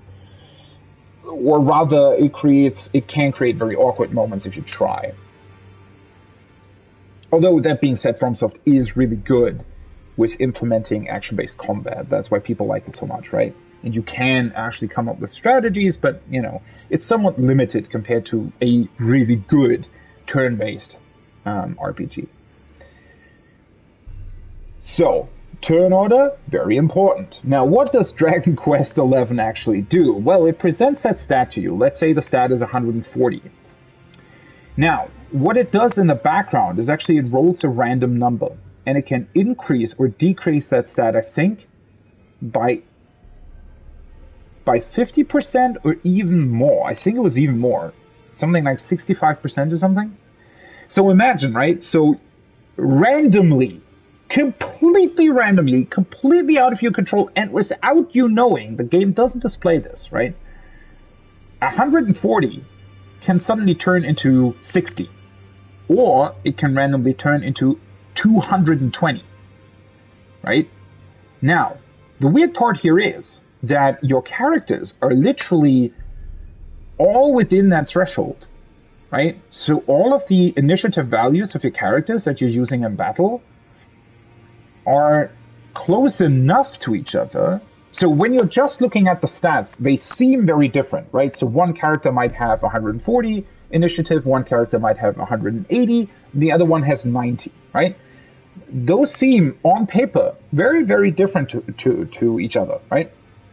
But because of that randomness that they introduce in that game, it literally means that it's completely random, right? Because there is so much variance on them that can just randomly roll that those values literally equate to nothing. It can be completely random what kind of turn order happens, which also means that it completely takes away, or rather all of your strategies always need to incorporate the thought that the turn order is completely random, right? Making it just very tedious and annoying to fight rather than fun. No idea. Maybe that's how games did it in the past. Pokemon sure didn't. I mean, the old Pokemon games, they didn't have that weird randomness in terms of... They had randomness in there, but not in terms of initiative or turn order or whatever. And yeah, it destroys any kind of strategy. Not any kind. You can still come up with strategies. It still works, but it becomes really tedious because, for example, supportive skills that last 3 turns, you can't actually use that for 3 turns. You can only use it for 2, and then you have to recast it because you can never know if your character is actually first or last in the turn order. So you need to account for that, meaning that everything that usually should theoretically last 3 turns now effectively only lasts 2. And that's just a very annoying feeling. It's a very annoying way to play. It's just overall incredibly bad game design. Like, unfathomably bad game design. Anybody who plays it and realizes how it works, or knows how it works because they've worked on it, right, should realize how bad that is in terms of game design. But unfortunately, it's still part of the game. And I wish it wasn't. Because the game otherwise is fairly fun. I mean, it's not the best RPG ever, but, you know, it's a fun game, right? It's sort of a throwback to the past in a lot of ways, but unfortunately, those kinds of decisions just completely destroy any kind of fun that you can have with it. And yeah, I mean, this just reminded me of it. Thankfully, right? FromSoft is not as bad as that. Actually, well, that's what makes FromSoft kind of great, is because the game, in a lot of ways, is very predictable. But again, question being, if you show me these numbers, then why is there no way of figuring out what they actually mean? I don't know. I honestly don't know what to make of this. I mean, I'll look it up at some point. It's just, while you're playing the game, I want to have fun. I want to play the game and not sit there and for hours on end test different damage values, right? That's not what I'm here for. And the fact that the game sort of forces you to do that, if you're on your own, if you don't want to look up anything on the internet, then yeah, that's really kind of an awkward thing. All right, now I've talked for way too long. Let's actually get back into what I wanted to do, and that is, yeah. So for the night, I still need to level up my intelligence. I need to level up my endurance. So first of all, we're going to cross the bridge. We're going to go up here and check out whatever this chapel cathedral thing might be about. Also, I should mark this as completed. Book. It's just a really interesting discussion, right? It's.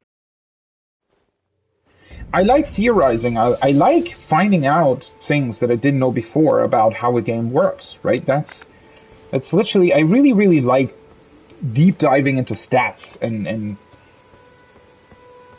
sort of defeating my opponents with math in a way, right? That's just really cool. I just, it gets really frustrating if the game doesn't facilitate that, or rather if it sort of teases you, oh hey, here's some numbers you can look at. Here's some numbers you can try and understand and see what they might actually mean, and then you find out, oh, they don't mean that much. They're just sort of random.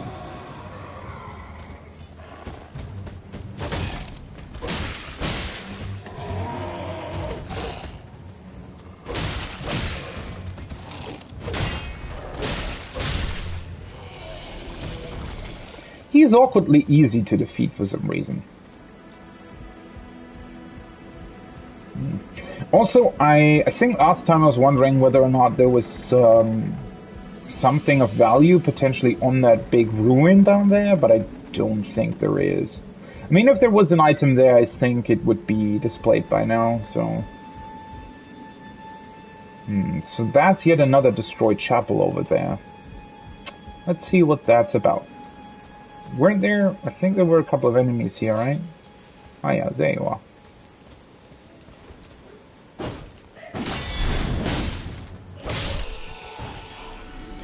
Right, these weird root guys. I wonder what they're about.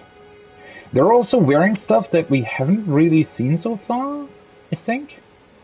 For some reason they're also wearing a mask, although that might be because they've already sort of halfway turned into some wood beasts or something. I love how you can always get stuck on the frickin' stones.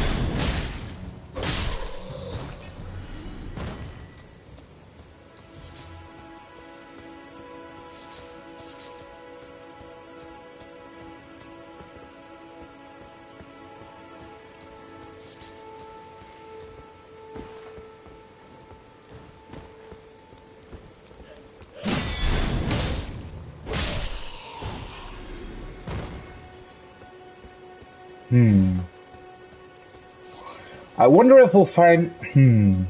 Although now that I think about it... So for a second there I was thinking, well, maybe in the chapel there is something that, you know, that they pray to that then turns them into these wood creatures.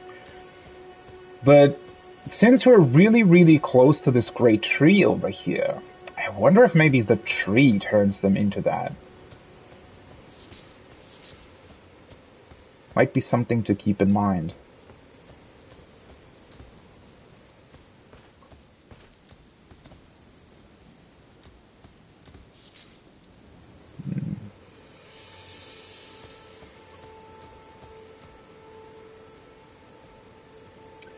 It's a cute little path here. I like this. Looks very cool. It's the rest of the island. Oh, there's another statue there. So there might be... Yeah. Doesn't that guy that walks over there behind the tree... you can't really see him now. But, I think these guys have something to do with the great tree. Great tree? Great tree? Great tree? I don't know. The great tree. I think they were called great trees.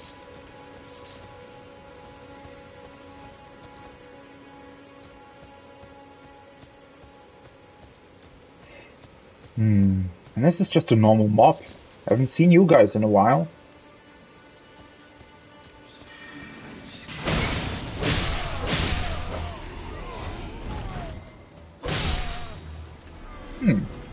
That's another one of these sorcerer dudes. With a bit of luck, these might have also dropped their staff, right?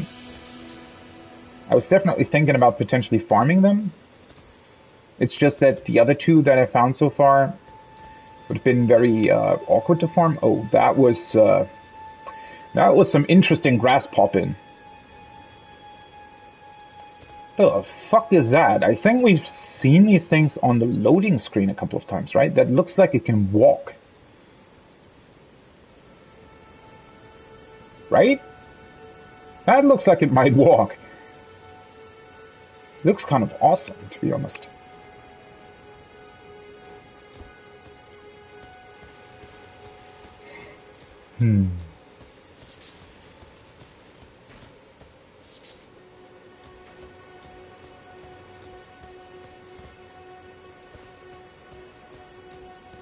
What do we have here?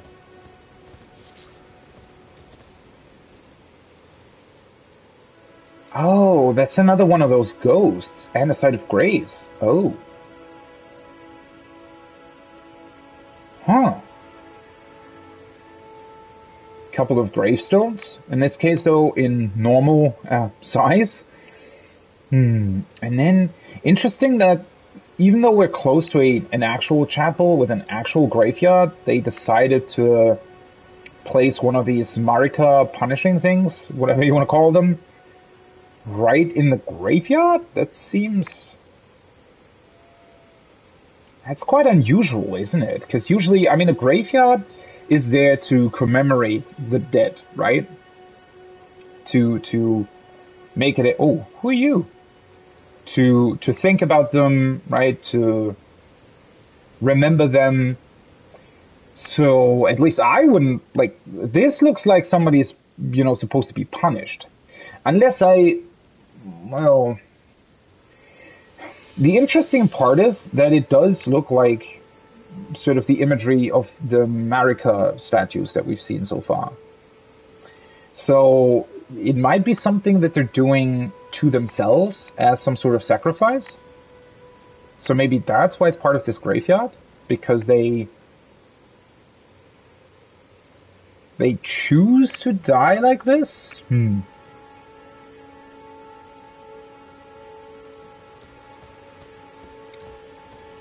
What an interesting little chapel we have here.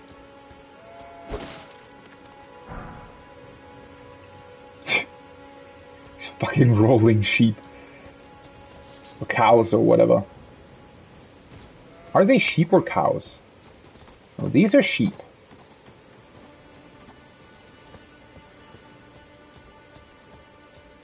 Also, we still don't really know what these weird ghosts are supposed to be. Why do they have ghost mushrooms growing next to them? Why do they all look the same? Why do they exist?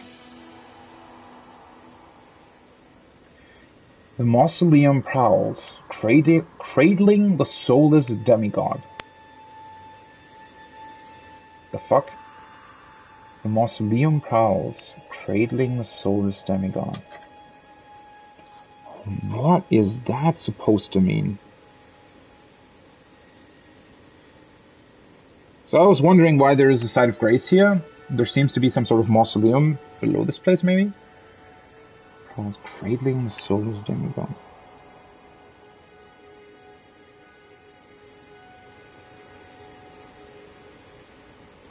I wonder what kind of demigod he's talking about. Because the sites of grace that we found on the way leading to this peninsula actually point their grace. What was it called? The trace of the grace? Shit, what did they call it? Anyway, those sites of grace, they're pointing us towards a castle, right?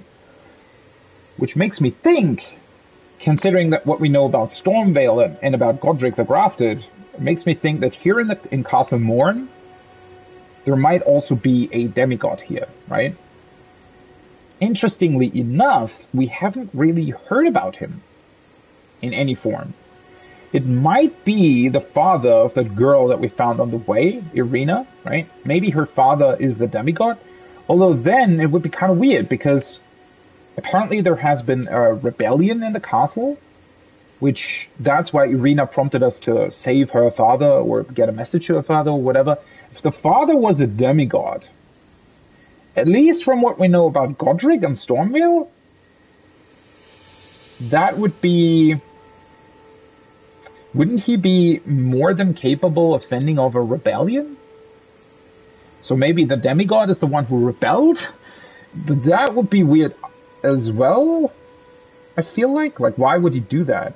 Because that would imply that the demigod was subjugated before, or a servant? Well, she literally said the servants rebelled, right? So, who's the demigod here exactly? Also, why is it called a soulless demigod?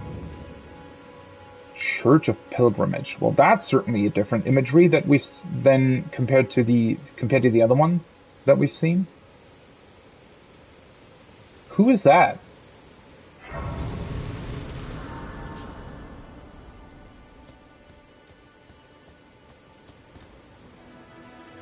They still have their arms as well.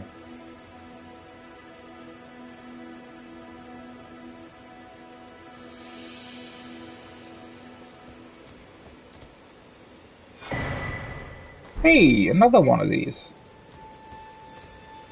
That is interesting. So both the Church of Marika that we found and this one, they had the same sacred tear at their foot. Which kind of points in the direction that they might be connected in some way or form. So interesting, right? This thing is...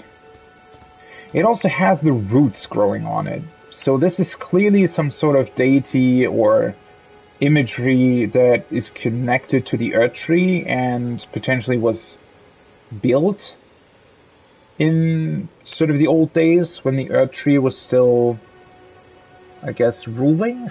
The era of the first Elden Lord or whatever.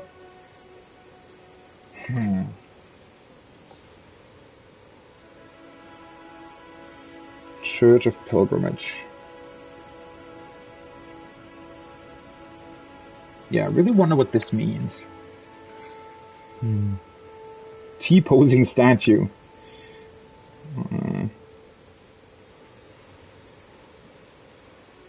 T-posing statue of a man.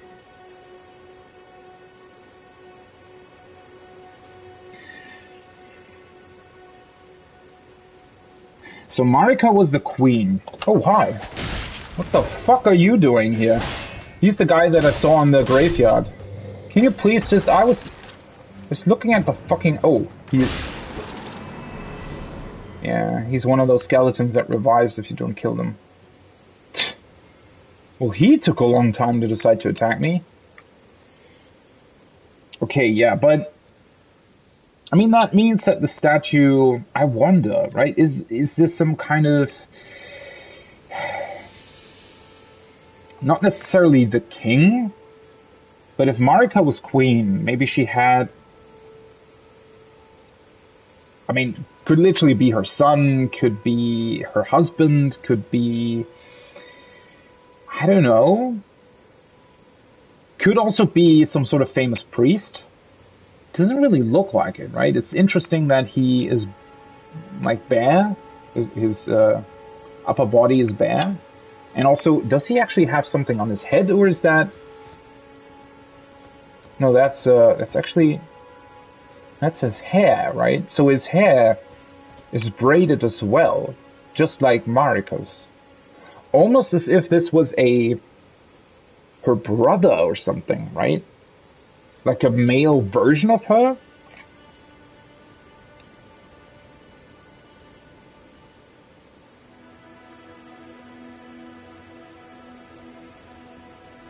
Male version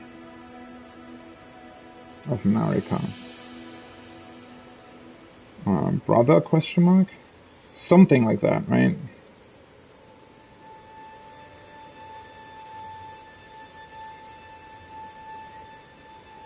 What is very interesting, however, is that the theme of roots is much more present.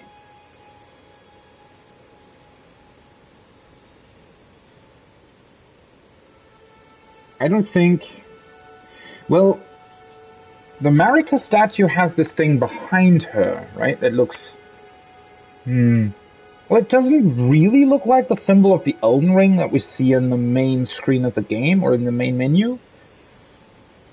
But it has 3 sort of rings to it as well.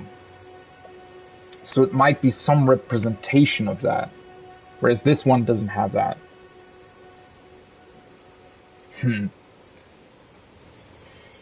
What a weird thing indeed. Well, before I rest here, I want to check out what else there might be. Also, I kind of expected there to be a mausoleum here. So maybe... I don't think there is, though. It doesn't really look like there's anything else here, to be completely honest.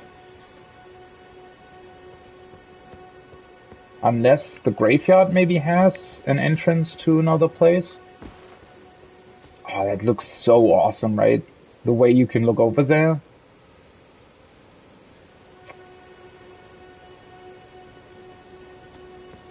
Very, very cool. The fact that we've been there as well, in all of these places, it's pretty awesome. I mean, this is an open world, right? That's the cool thing about open worlds. This sense of, oh yeah, I've been there. Oh, I can go there. It's all connected. Very, very cool. Funnily enough, FromSoft games have always had that to a degree, right? Especially later on, when their engine got better, like the way you can look at other parts of the world in Bloodborne, for example, or in Sekiro, is equally as impressive.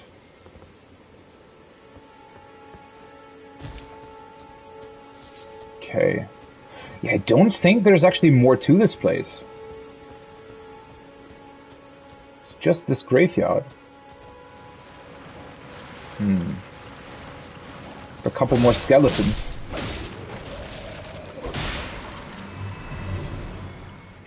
Also, it's so interesting to me that you can permanently kill them if you kill them while they resurrect.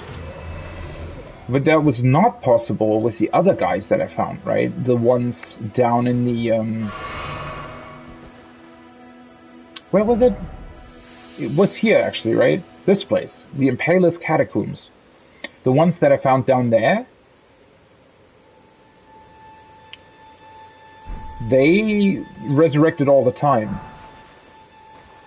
Blood grease. I have that already, right? Yeah. What was that again? Inflicting blood loss. Okay. Well, sort of makes sense to find that below a dead guy like that, but I don't believe it. Is this some kind of special grave? Maybe did they copy this over from Bloodborne or something? I can't tell. I don't really know. I don't think they did, but I wonder what that message meant.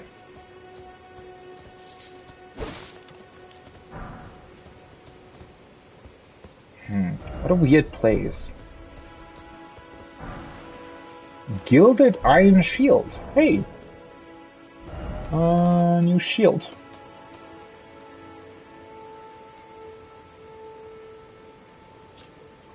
Small metal round shield. Heavier than a wooden shield, but boasts higher damage negation. Though the gold leaf is peeling and the effect is slight, it still boosts holy damage negation. Because of the gold, huh? Okay. This shield might be easier to parry with, right? Compared to this one. I wish there was some sort of indication of that. What actually influenced how easy or not easy you can parry with a shield. It seemed like it's only 0.5 lighter than the one that I'm using, but I felt like actually getting the parry timing right was fairly hard to do on this shield. So I'm wondering what actually determines that. It's not guard boost though, right? That's something different. Yeah, this is definitely something different. Give me a second.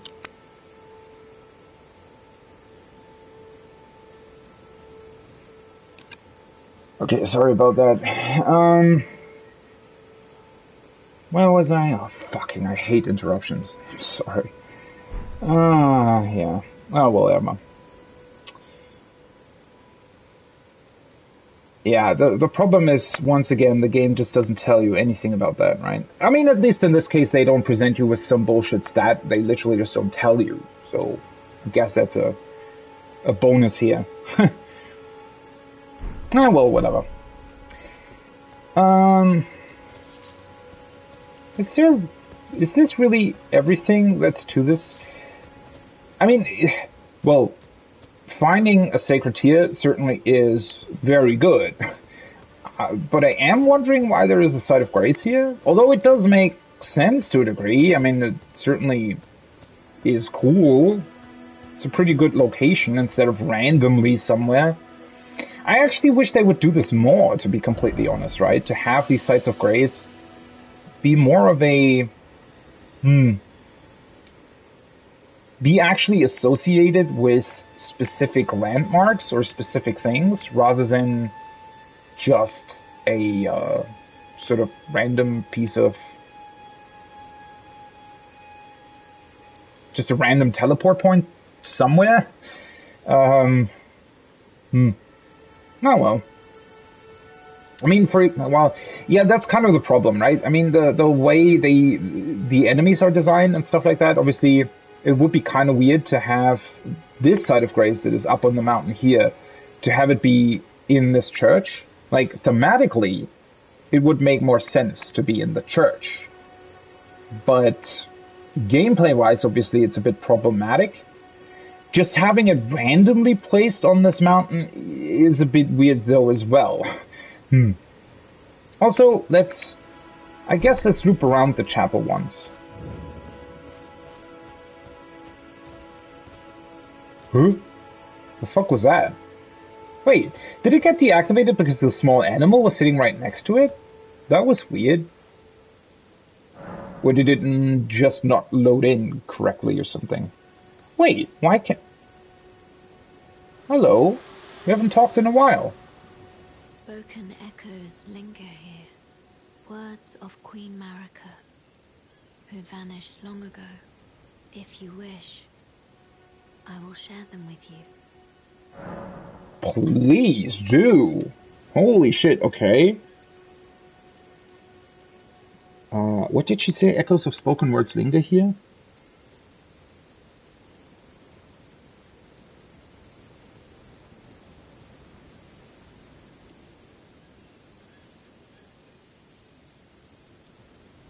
I am definitely interested. In Marika's own words, then, after thy death, I will give back what I once claimed, return to the lands between, wage war, and brandish the Elden Ring, grow strong in the face of death. Warriors of my lord, Lord Godfrey. What? After thy death, I will give back what I claimed.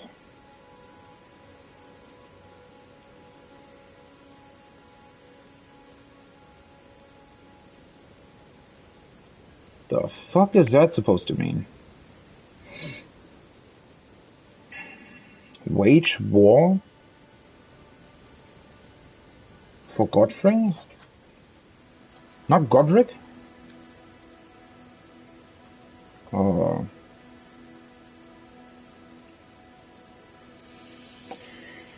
Who the fuck was Godfrey again? It's not Godric. Shit, why do they all have to have the same name? Didn't we find... Who is Godfrey again? Like, why?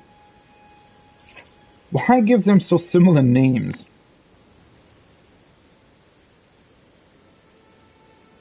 So, well, Godric talked about Godfrey.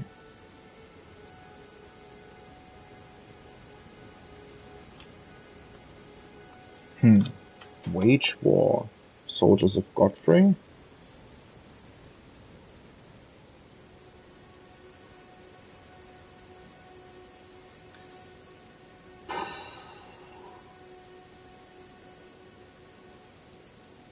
After thy death, I will give back what I claimed. Go to the lands between, is something that she said, right? Go to the lands between. That in and of itself is weird, because... Does it mean we came from somewhere else? That's yet another thing we don't really have any information about. What exactly are the lands between? I mean, we know that we're here, but why? How is that connected to other stuff, right?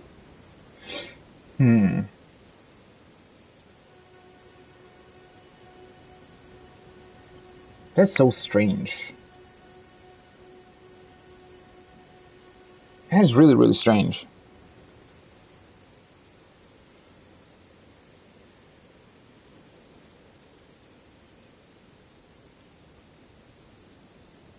Wage war, soldiers of Godfrey. So we are supposed... It sounded like Marika is essentially... So the Tarnished, in a way, are still her soldiers, right? The problem is we don't really know that much about Godfrey. I need to... maybe I should go through my notes at some point and try to sort of summarize, but the problem is that we don't really have that much information about that. We have heard the name Godfrey a couple of times. It was definitely mentioned already, but not in a way where we can actually determine who that was. Unfortunately. So, you know, just hearing the name doesn't really help that much, unfortunately.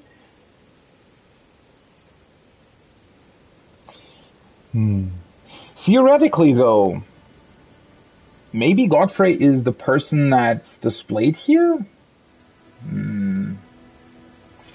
Although it seems a bit far-fetched, to be honest. Just by how it looks, I don't think it is.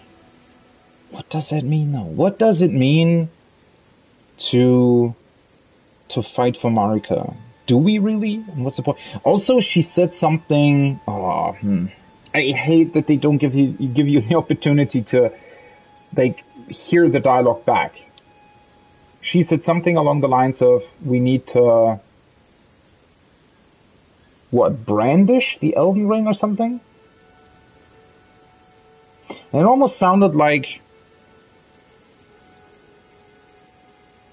she like Marika isn't a big fan of the Elden Ring in and of itself. I mean, at this point, it still kind of feels like pointless speculation, right? We just don't know enough. This seems like such a weird, random tidbit of information. I mean, it's cool that we're getting it. We finally see Melina again. She's been absent for a fairly long time. I mean, not absent. Technically, we're leveling up with her, right? But you being able to speak to her, I wish that would happen more often, actually. It's just, I don't know.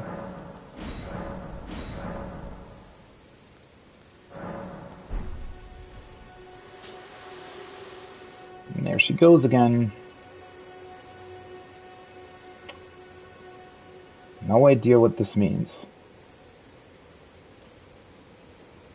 What exactly does Marika want us to do? How is she connected to the Earth Tree? Well, how is everything connected to it, right? God, I wish we got more information! This is really, really, so much cool stuff that just seems very... Why are you even sounding your horn? There's literally nobody here who could help you.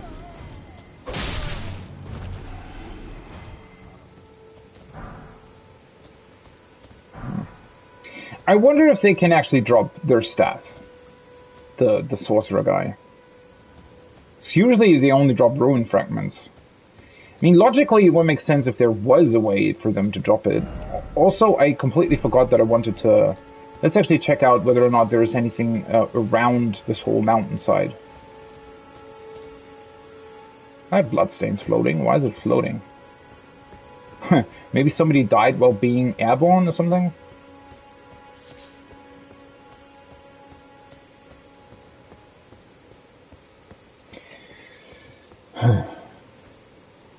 In a way, this church seemed to be fairly special, but at the same time... just so hard to tell what that means. Oh god, what's happening to the frame rate? What the fuck?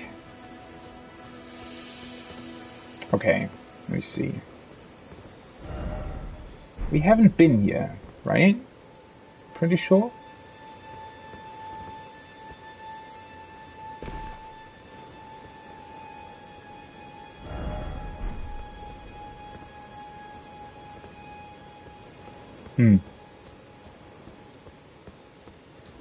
Weird place.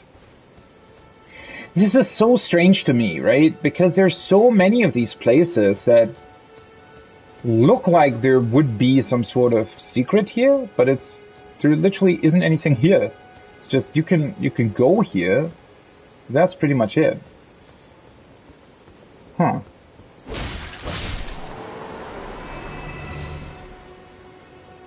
These are the enemies we've seen on the beach. Why are they up here?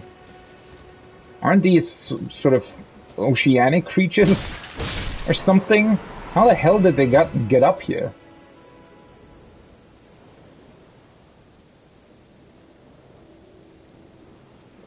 Why is it... what?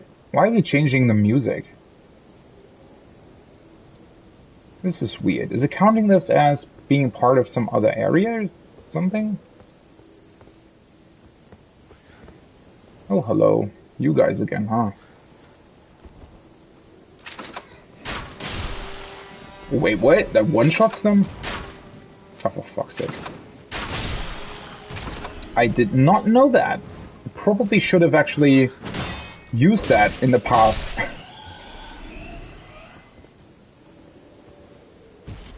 Well, at least there's a couple of items here. Bewitching branch? What is that? Bewitching branch. Enter.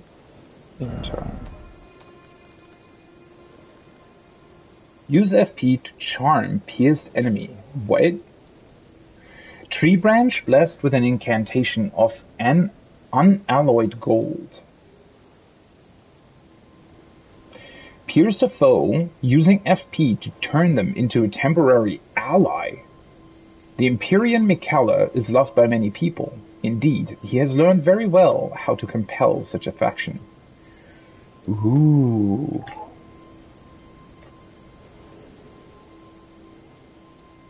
I wonder if the guy that's displayed in the church might be this Mikala guy. I've heard the name once before. Once again, very, very hard to find when that actually was. Mikala. I feel like that might have been on another item description as well.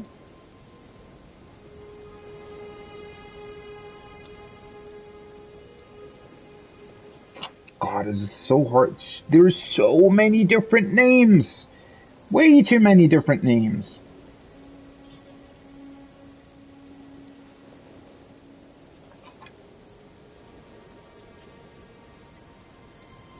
I don't really remember when that might have been that we heard about that Mikala guy.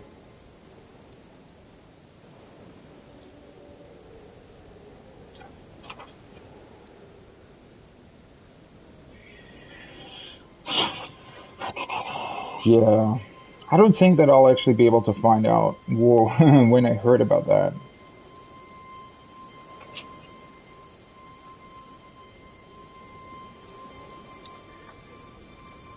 The Empyrean Mikala.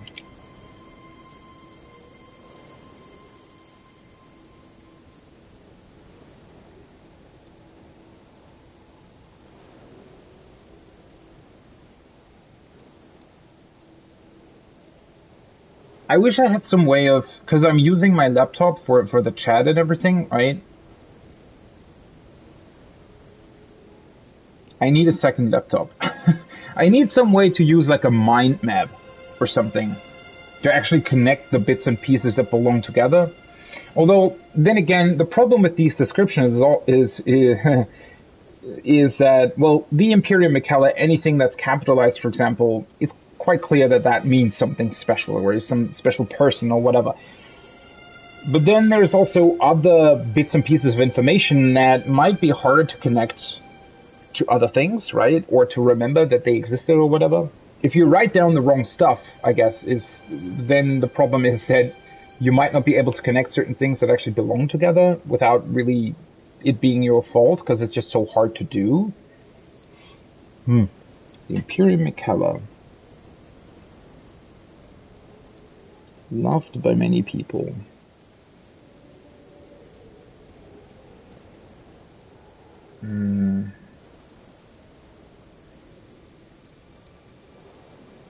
Has learned to use that affection.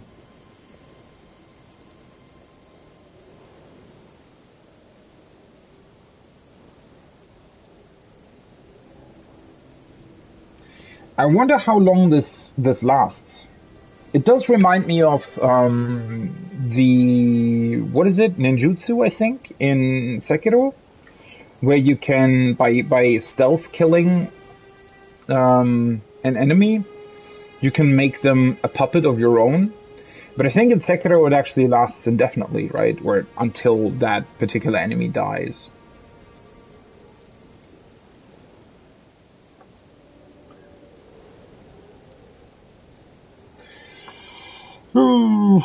Give me a second.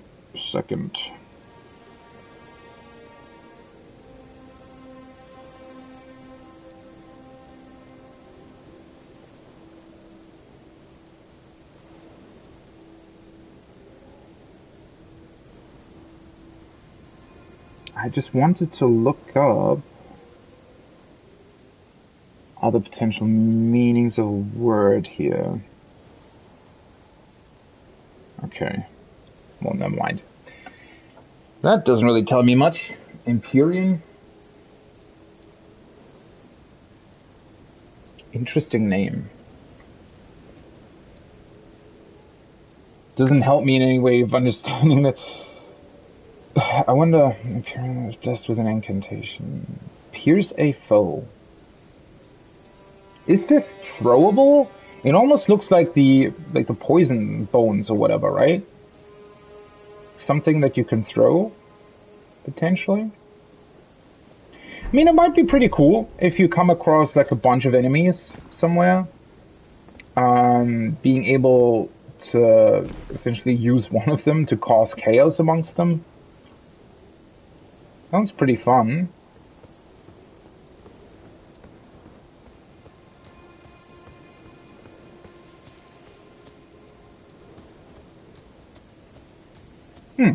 Well, at least it was worth it to check out this place.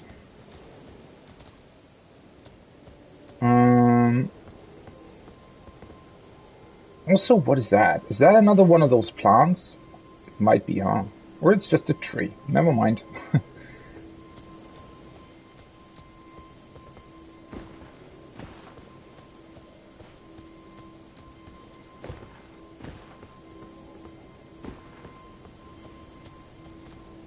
Should I just try it out? Probably not worth it on these guys. Yo.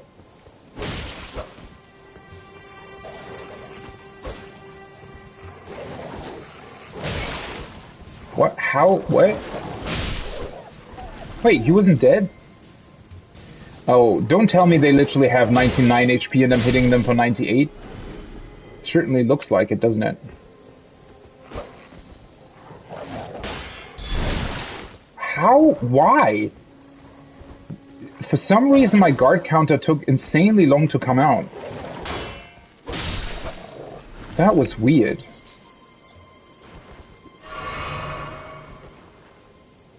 That felt weird as well. Like it was for some reason delayed, but don't really understand why. Okay, so I want to go to the Great Tree first. Not this area, so... There's a lot of sheep here.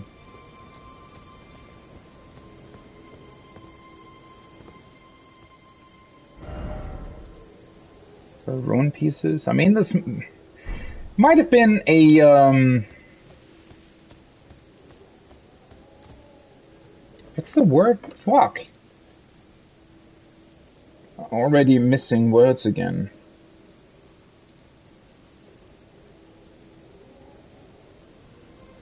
A farm. Why the fuck didn't I remember the word farm? Oh, whatever. But yeah, something like that, right? It could have been that something like that existed down there, and it got destroyed at some point, and the sheep are still living here. Just, you know, wondering why there's so many of them here. I mean, well, looking at it, it's hard to tell, but why not, right? Could have been a farm, certainly. Why is there a turtle here? How did you get here? The ocean's kind of far away. I mean, well, it's not far away, but there's a high cliff if you want to go back.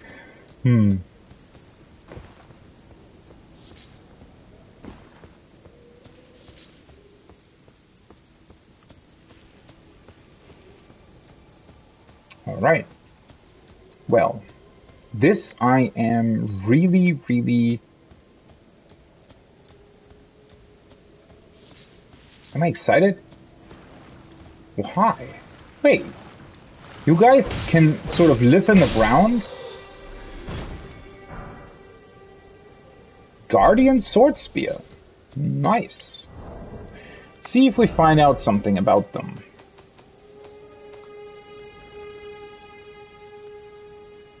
17 strength. I wonder if this is a good weapon for horseback fighting as well. Weapon comprising a long handle and broad blade sharpened from the hard wood of old trees. Wait, what? Isn't this made out of metal? Wielded by guardians of the minor earth trees, known as experts in the arts of combat. The power of this weapon scales greatly with dexterity. Interesting that they're telling you something like that? It has spinning slash on it. A blade sharpened from the hardwood of old trees. So they're guardians. Guardians of the minor earth trees. Interesting that in this case it's referred to as a minor earth tree. Oh shit, I was writing the wrong word. I had something else in my mind. Because I think they were already also called great trees. Known as experts in the art of combat? Well, maybe I surprised him. I guess he wasn't really hiding. He was more, yeah, I don't know what he was actually doing. Very interesting. Guardians of the minor earth tree. Earth trees. So they're sharpening weapons.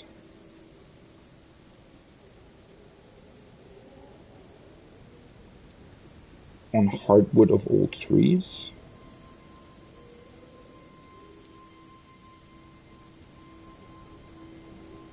Question mark? It's kind of a weird connection, right? Because it makes it look like they're using the very tree they're protecting to sharpening their weapons. I mean, well... This thing is made out of metal, though, right? At least it very much looks like it. Or maybe not.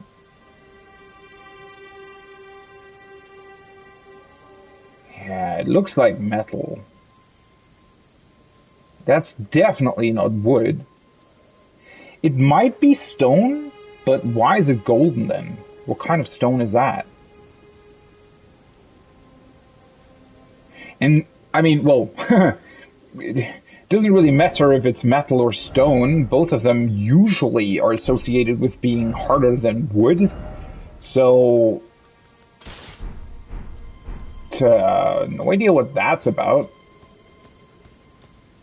But yeah, I mean, it could be that these minor earth trees are very, very, like have very hard wood, right? Oh, hi, there's a bunch of you guys. What? How did that hit me?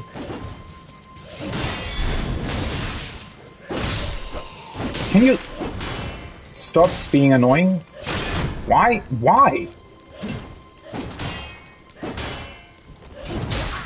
How? Shit.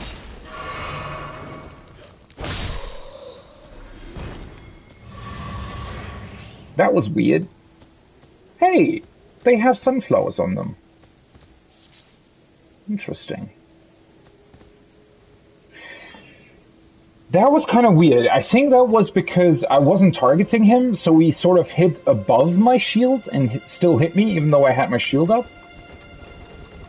Very interesting to me that the game fairly heavily relies on the lock-on. Because it feels like the lock-on's much more important in this game compared to Dark Souls and Bloodborne, where you usually don't want to be locked on. It's very different in this game. Okay, where the hell are you pointing? Forward. Cool. I wanted to go there anyways. Thanks for the guidance, I guess. Yeah, these statues are, this is like Ubisoft game design, right? Not really. It's still a lot better, but it's also fundamentally the same. I really don't like them. They're sort of pointless. Why do they exist, right? I mean, the cool thing is that there is this fucking giant tree here. That's enough to make me go here. And obviously I will check out whether or not there's some kind of cave or catacomb or whatever the hell next to it, right? Why would I not look for that? What's the point of the statue? Oh, never mind, it's literally here already. See, I mean, why? Pretty sure it points towards this thing. Or this catacomb, whatever.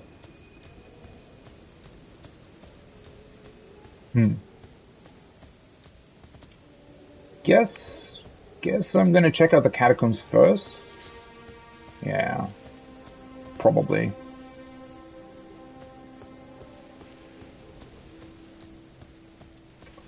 Let's take a look then, shall we?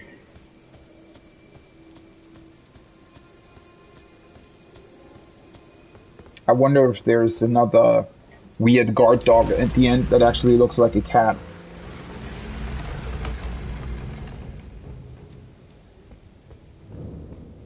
Tombswort Catacombs. Tombswort? What a weird name.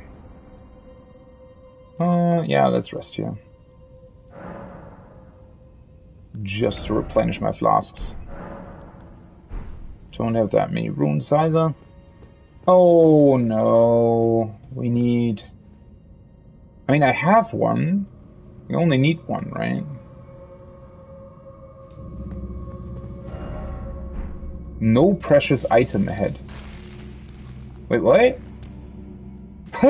He's scratching his head. Why am I getting up? You're still behind the fog gate. What now? Just awkwardly standing there. Shit, I got up way too early. Well, I have one, right? I have a stone sword key, so...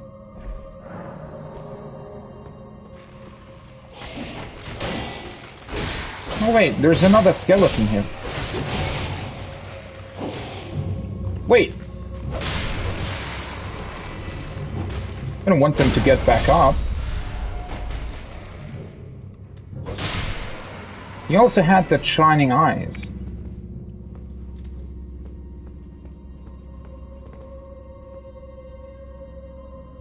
This is a new statue that we haven't seen yet. Also, these roots look very different. Finally, another cookbook! Nice! Are you kidding me? Well, okay, let's look at the cookbook first before I actually rate the message. This looks interesting. So, are these actual roots from the minor earth tree here? They look kind of, you know, rotten or, well, certainly not healthy, right? They look kind of weird. I wonder what this statue is about.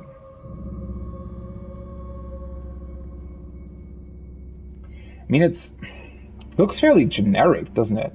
There isn't really any kind of symbolism going on here. I mean, he's sort of folded his hands together, but...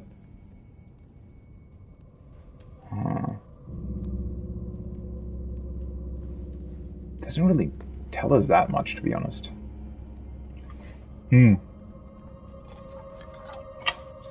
Let's see. Catacombs...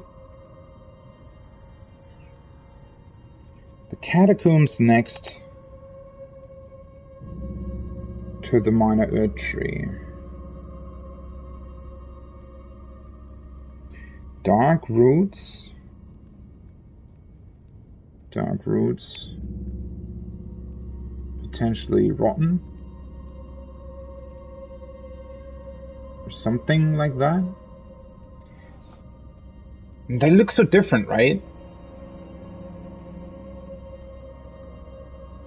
Also, why is this body... I really, really wonder. We haven't really heard anything about that. The only mention ever so far that was about rot or fire being connected to rot didn't really tell us anything about the fact that there are so many bodies who apparently are still burning and continue to burn. And we don't really know why. And they're even screaming at night. Right? Even though they don't really seem to be alive anymore?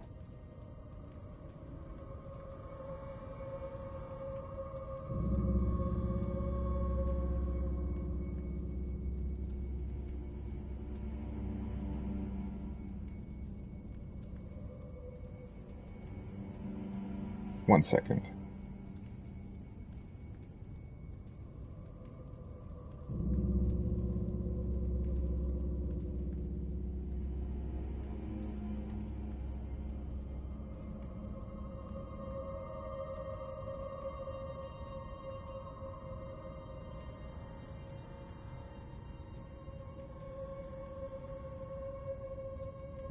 But yeah, no idea what the significance is behind that. I wish they would tell us more about it. It just, I mean, there might be like a very, very important piece of information attached to it, but at the same time, I feel somewhat weird. I don't know. Okay. Well, this certainly works the same way again.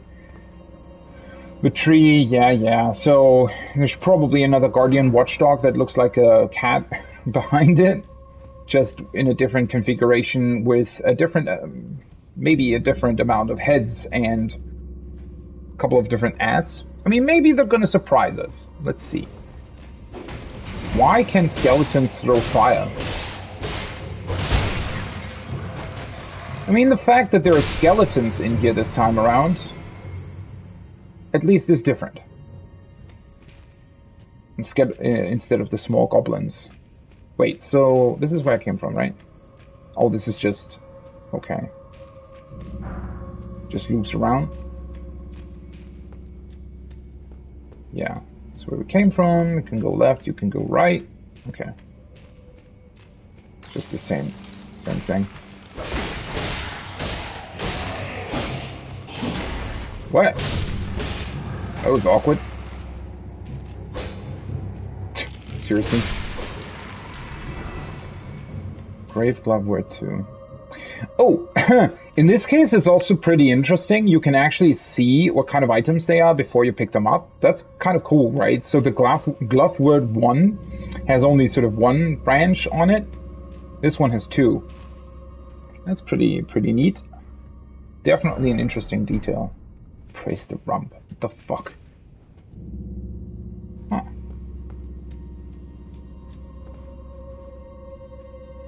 And there's these giant roots all over this place. I mean, the other places had roots as well. I just think that they looked very different, didn't they?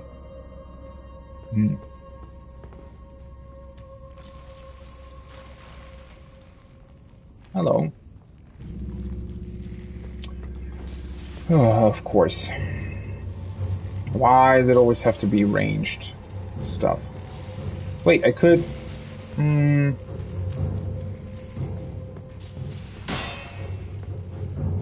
Where's the other one? Ah, there you are. I was waiting for you to come up here. Why are you rolling?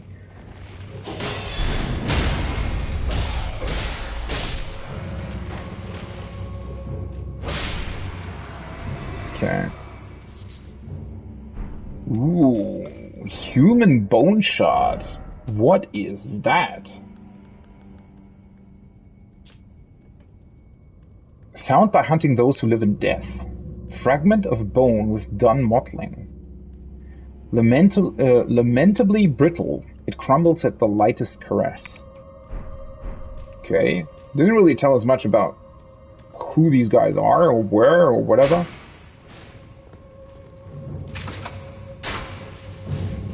Ooh. Their arrows, like, look really fast for some reason. They also have this really awesome sound. This... Ah, shit! He's getting... Oh, fuck, I forgot about that.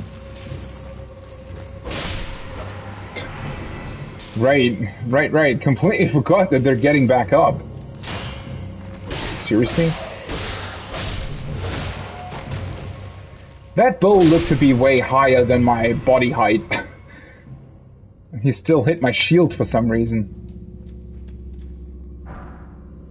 Ah. This one looked like it was glowing brighter than the other ones, but maybe that was just, I don't know. Something else.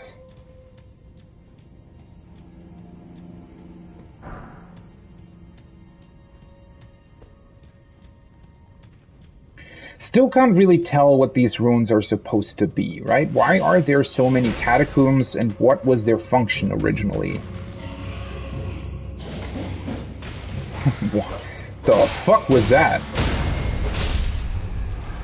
I mean, So, just a thought, right? But the ashes that we found, the ashes of the spirits that we can summon,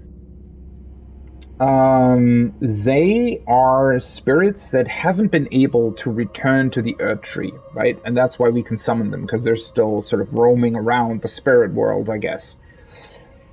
That makes me think, right? Considering that all of these catacombs always have like this chamber with the boss room where people seem to sacrifice themselves to the tree. That does make me think. I mean, that's a connection here, right? So people die, they get placed in these catacombs, and then the function of these catacombs seems to be to essentially bring their spirit over to the Earth Tree. And the way they're doing that is, or I guess in order to make sure that that properly happens, they are placed in these, well, they get sort of eaten up by the roots, right? That might be the explanation to these places. What I'm just wondering about is, are they already dead? And does somebody then take the dead bodies and place them inside the roots? Or do they do that themselves? But then these catacombs wouldn't make any sense, right? These catacombs seem to be sort of a place of where you can just place dead bodies, and then at a certain point they're sort of taken to the roots, right?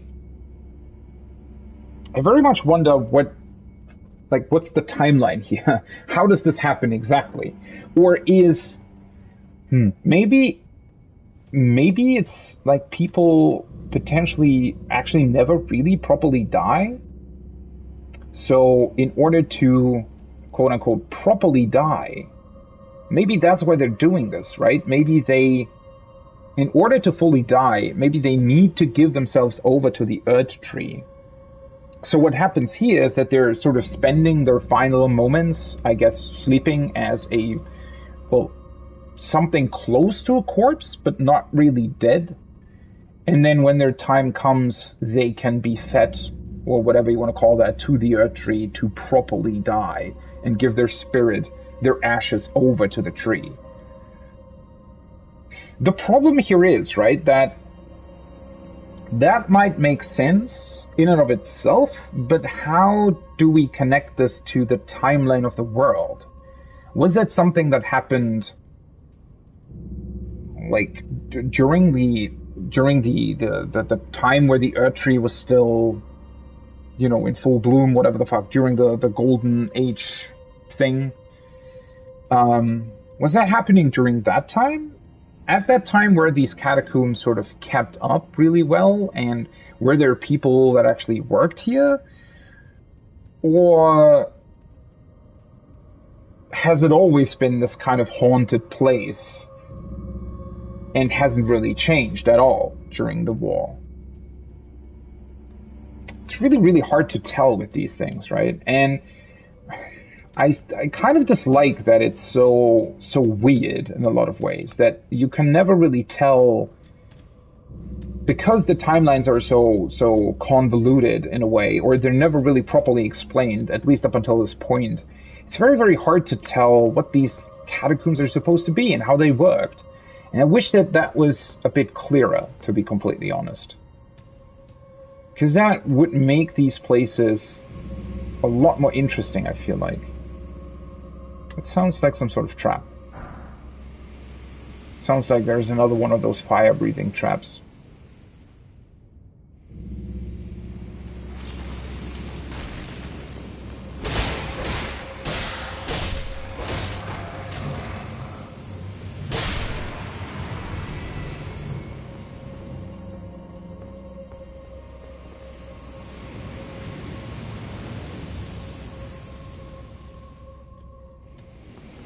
Yes, it is.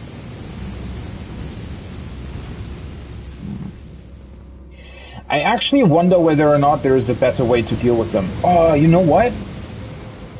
What happens if I shoot them? Doesn't that theoretically also deactivate them? It does. Huh? Well, that sort of trivializes this. I didn't really think about that before. I mean, I could have always done that, I guess. Right? That's kind of funny. I wonder if there's probably other ways too to do that, right?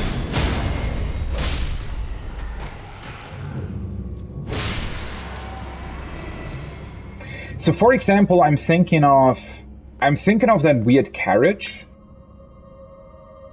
in the catacombs close to the tutorial cave. Maybe there's actually a way to deactivate it if you just hit it. That might be pretty funny if that's actually the thing to deal with it. I mean, there can very well be that there is a way like that to handle it, right? Ooh. He looks really awesome.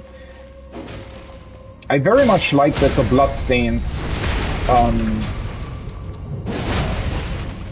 bloodstains actually illuminate enemies, right? That is so cool. Or illuminate their environment as well.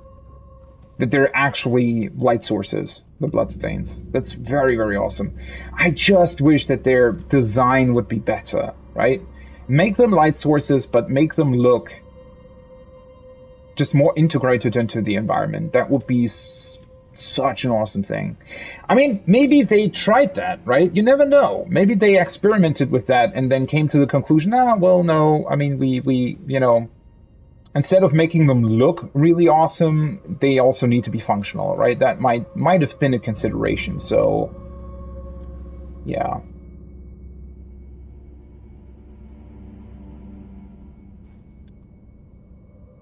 These roots look so weird, almost like hands, right? Like weird,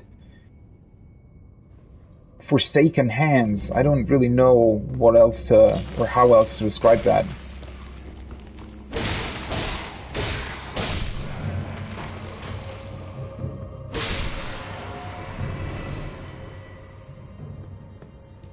This one getting up as well?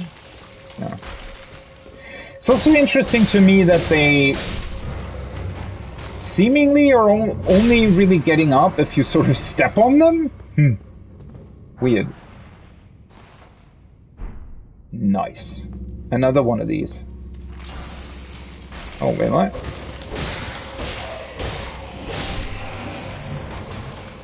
There are two more? Oh.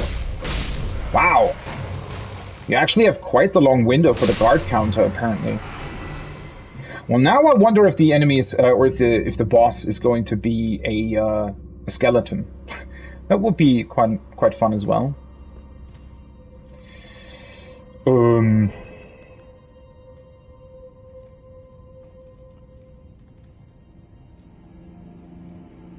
mean, I could.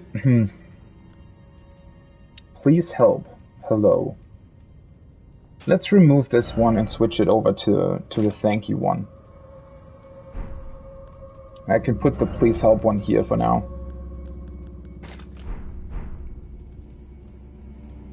Wait, shit. Which one is it? This one? Thank you. These things are so awesome. Such a neat idea to communicate with other players, right? I mean, they do stuff like... Oh. Shit, I did not expect him. Also, oh, for fuck's sake. I need to target him. Well, he's annoying, isn't he? That spirit kind of spoiled the way to deal with this whole thing, which is, well, I mean, maybe I would have been able to come up with that myself, but... Yeah, you're actually meant to do this. Maybe? Wait! Why doesn't this just activate? That's weird. So I have to hit it and then jump on it? Oh, for fuck's sake. Yeah, this is actually pretty annoying. seriously. Okay. That's very interesting. That is such a clever use of this trap.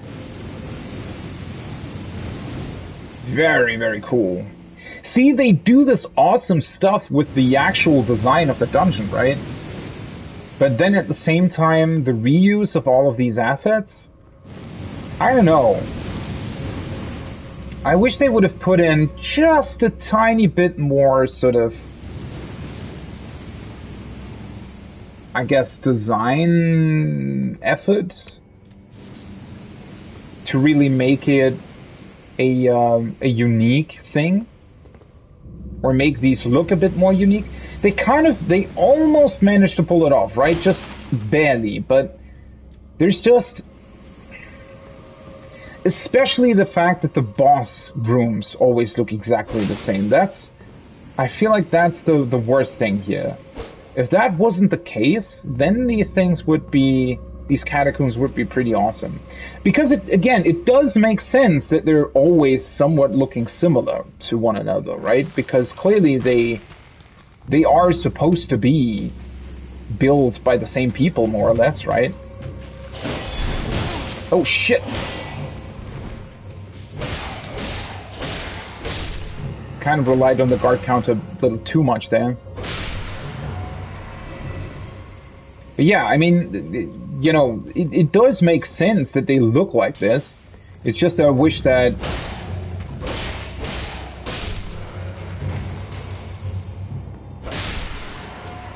I don't know, I wish they would have placed just a couple more elements to make them a bit more distinct from one another. Maybe switch up the color scheme just a tiny bit, even though, well, the color scheme is very much determined by the white light that's shining everywhere, which that can't really be, you know, changed, I guess. But I don't know. I wish they would have come up with something in order to design these a bit different, right? Okay, I think I killed everything.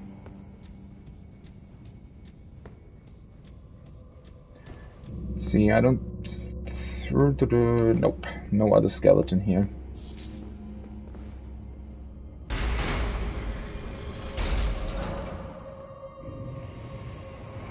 Oh, no. Shit. I'm always confusing my fucking fire pots with the flask for some weird reason. Nah, well. Okay, so I'm pretty sure that we got everything here, which means we can go back to the entrance, go back to the Site of Grace, and then deal with the boss. Where was the door anyways? It's a door here. Straight up leads to the walls, the same as always. Did the entrance have a skeleton somewhere? I feel like it did. Well, this room certainly had.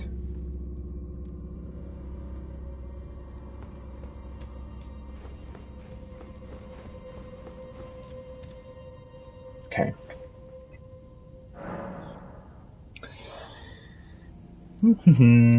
How many runes do I have? I mean, it doesn't really matter all that much. 2,600. Yeah, that's not that much. We can just go in and try and defeat the boss. Do I want to equip something? Maybe this might be actually pretty beneficial. I mean, the ghosts, obviously. That's a given. Or spirits, rather. Maybe I'll keep the fire pot just in case. I can't really... Oh, you know what? I completely forgot. I was so excited by the cookbook, and I still completely forgot to look at it. Rancor pot, okay. Just one thing. It's a bit unfortunate. This one. Uses FP. Throw to spawn vengeful spirits. Oh, and it requires grave violets and human bone shards. Well, that certainly sounds pretty awesome. Maybe I want to try that, huh? Let's see. Nope, not that one. Let's unequip this one. Equip this one. Want to see what it does. I want to see if it helps even. Although, can I even use it still? FP cost 5. Yeah, at least 1. Right? I mean, I have the flask as well. Is there something else that I might want to use? I mean, maybe this thing. There are so many consumables that I really want to use up at some point. It's just that I don't know. There's sometimes, you know, I always feel like it's just easier to just deal with your enemy directly rather than using all kinds of different weapons and stuff. Oh well.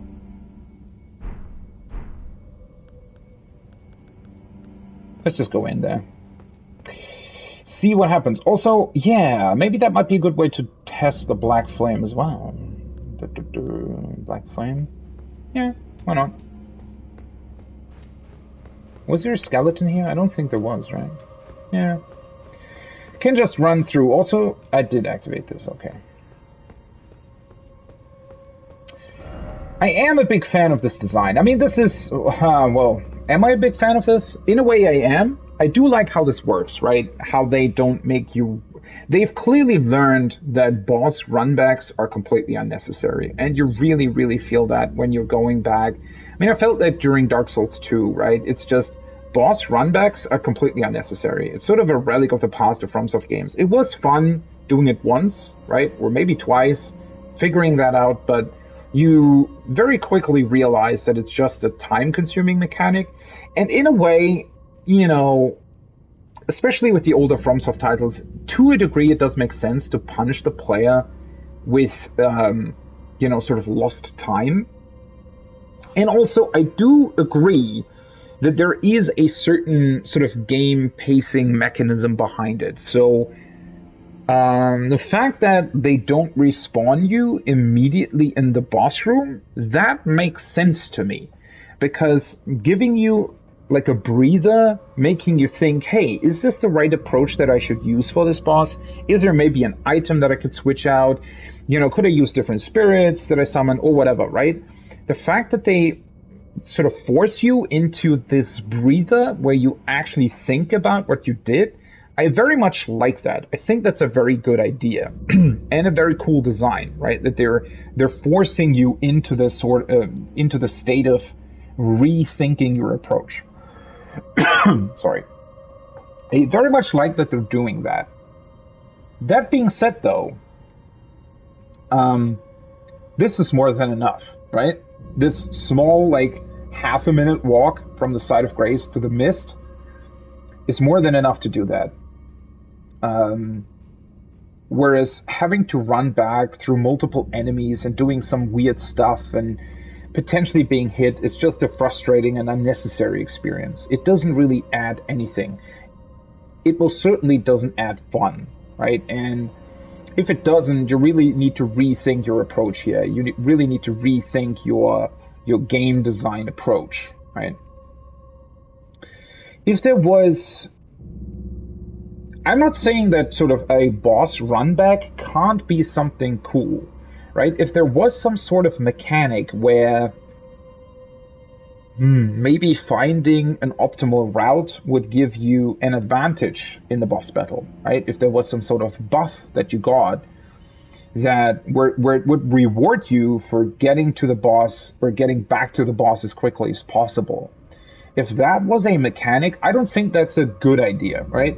I'm just sort of, as an idea, I'm just trying to highlight that if something like that existed, then the boss runback suddenly makes sense, right? It could be a game element that makes sense. But the way it's implemented currently, it doesn't make sense to prolong it too long, right?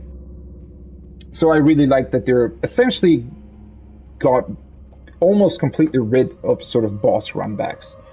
And yeah, this design, the design of these dungeons is pretty much just a copy of what they already did in the Chalice dungeons in Bloodborne. It's just that the Chalice dungeons, you know, their design is a bit... I never really liked them. These seem to be much better designed, to be honest. Overall. They're just a lot more thought out, I feel like, right? Somebody has literally sat down and thought about, oh, hey, how can we make this short but interesting?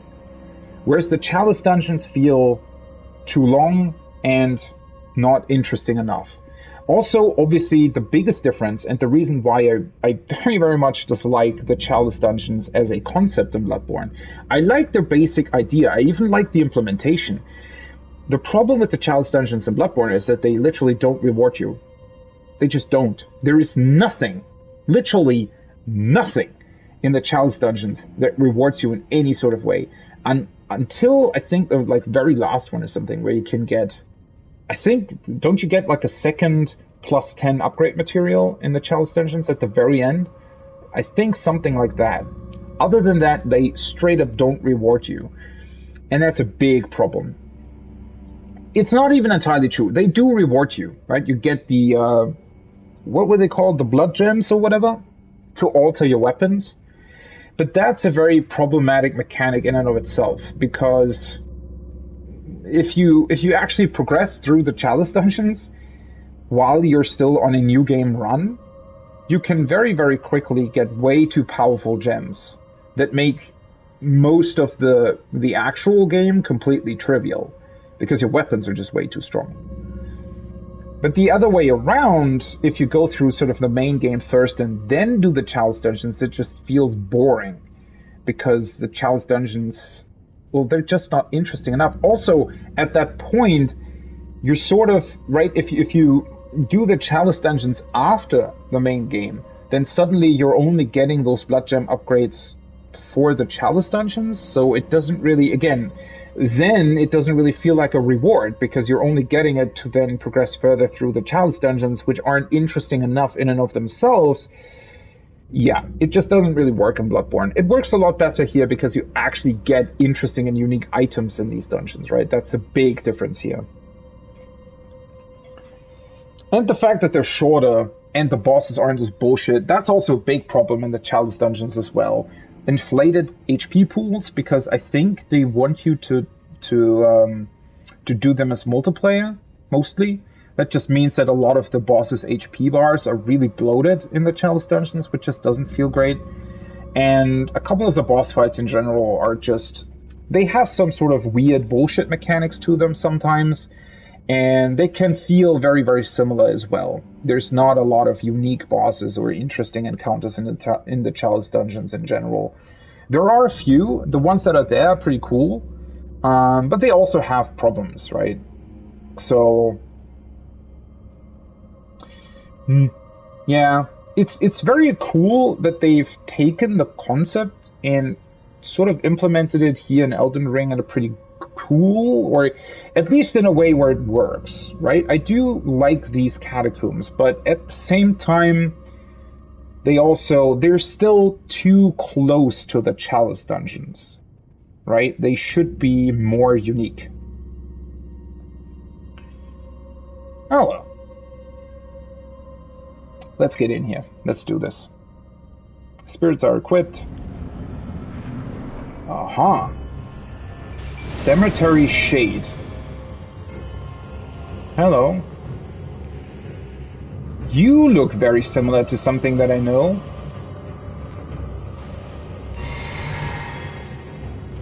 I wonder if the Black Flame is actually usable against him. Are you even doing something, or are you just going to stand there? Let me try fire. I knew it. Whoa, what the fuck is that? Oh, that's awesome! It actually sort of,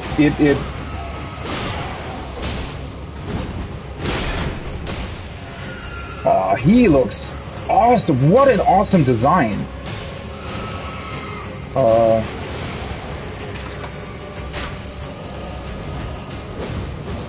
Yeah.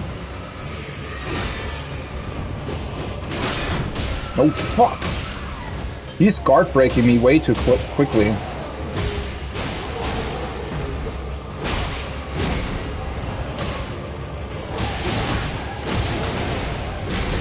He's also a lot quicker than I thought it would be.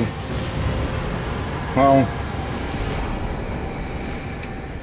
Lutal the Headless. Okay. Well, this was a bit unfortunate because, well, I didn't even do that much. That was just my spirits literally obliterating it. What a cool design, though. This attack that he did, where he captured me, that was an awesome design. You know what? Because, or you know why? Because it didn't deal damage. That was actually pretty cool. It was literally an attack that was meant to hold me, right? And then the actual damage would have come from his attacks. Thankfully, though, I had my spirits with me. What a cool enemy design. I wonder what this, like, means. Who is the shade exactly, and why does it exist this way?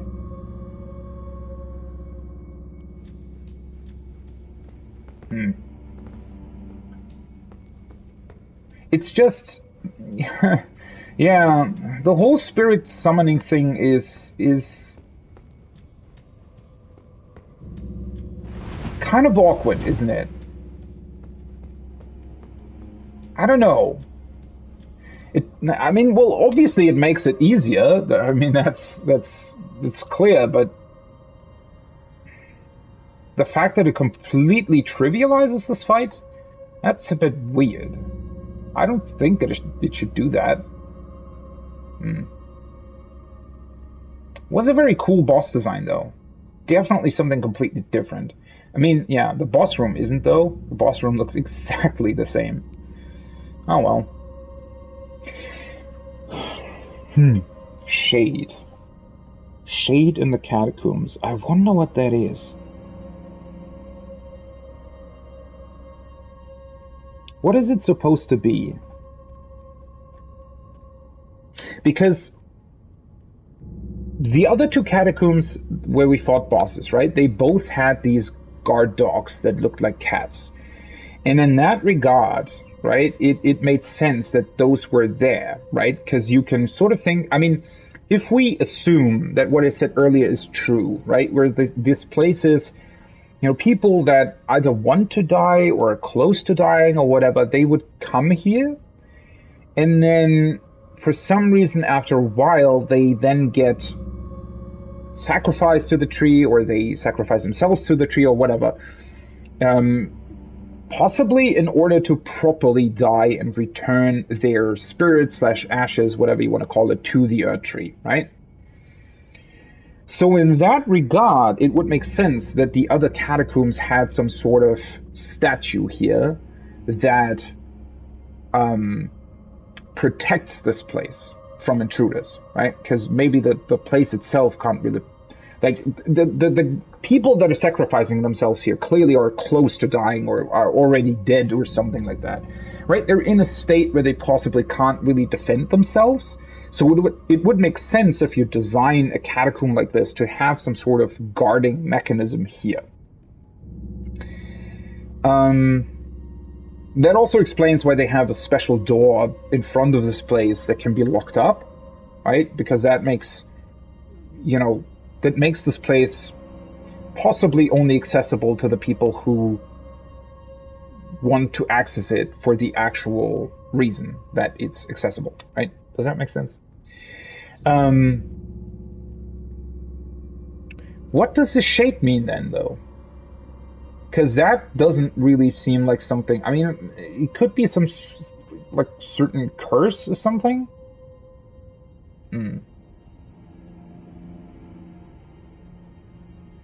It's really unfortunate that the spirits trivialized this fight, because it could have been a pretty awesome one, huh? I mean, well, or maybe not. The attacks certainly were pretty relentless in a lot of ways. So finding an opening with that guy might have been more difficult than I would have liked it to be, but... I mean, other than that...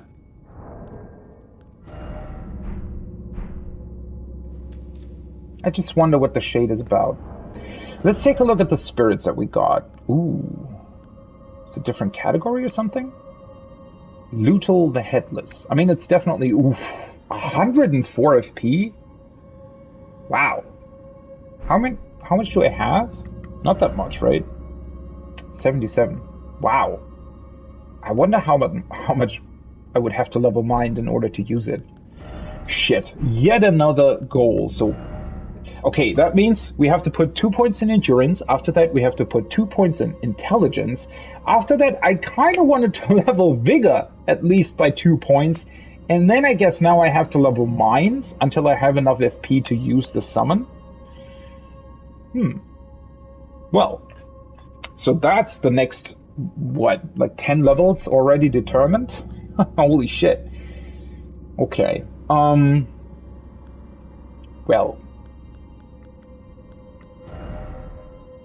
Summon Spirit of Lutal the Headless. Legendary Ashen Remains. Oh, so these are legendary ones. They require like a different upgrade material, I think. Spirit of a Headless Knight who leads the Mausoleum Soldiers. Wields a lance enrobed in death and hurls spectral lances at foes. Lutal sacrificed her life, okay, so that in death she could continue to protect a soulless demigod until their revival. Earned her the hero's honor of Earth Tree Burial. Wow, okay, wait a second. That gives us a bit more information on a couple of things, I feel like.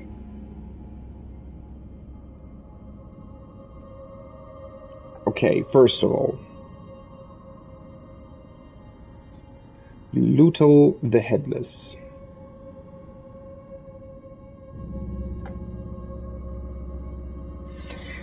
A headless knight who leads the Mausoleum Soldiers. Who are the Mausoleum Soldiers? Clearly they must be connected to these catacombs, right? Or am I misunderstanding that?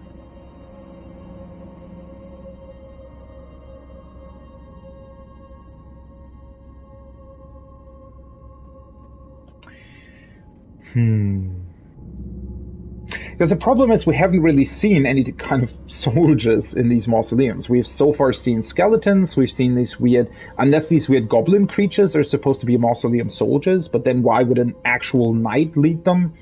That doesn't really make a whole lot of sense. So maybe mausoleum soldiers are some completely different kind of enemy that we haven't seen yet? Or maybe we have seen them, just didn't connect them to... I mean, maybe they're not connected to the catacombs, right? It's not necessarily just because we found the spirit here doesn't necessarily mean that the mausoleum soldiers then are also connected to the catacombs themselves. They could be the skeletons, though, considering that we've seen the skeletons of multiple graveyards as well. So she sacrificed her life so that in death she could continue to protect a soulless demigod until their revival, earning her the hero's honor of Earth Tree Burial. Earth Tree Burial seems a weird name for a hero's honor.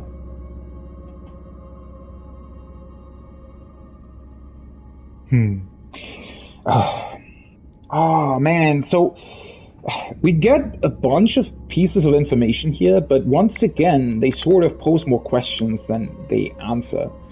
So something's definitely going on in terms of sacrifices, right?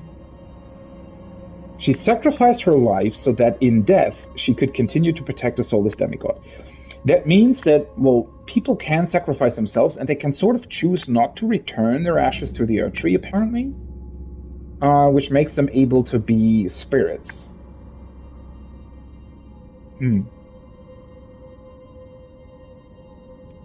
Who is the soulless demigod that they keep talking about? This is the second time that we've heard about that. Until their revival. And why can a soulless demigod be revived? Essentially, like, wait. Okay, sacrificed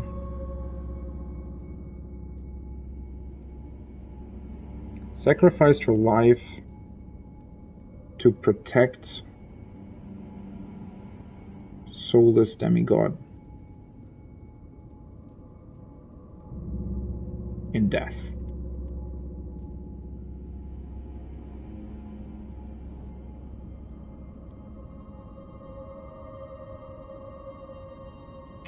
earned. Earned the hero's honor of Earth Tree Burial.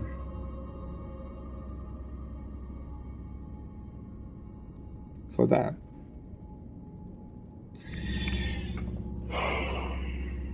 What a weird thing. This is so difficult to figure out, isn't it? Shit. I really don't know what to make of this.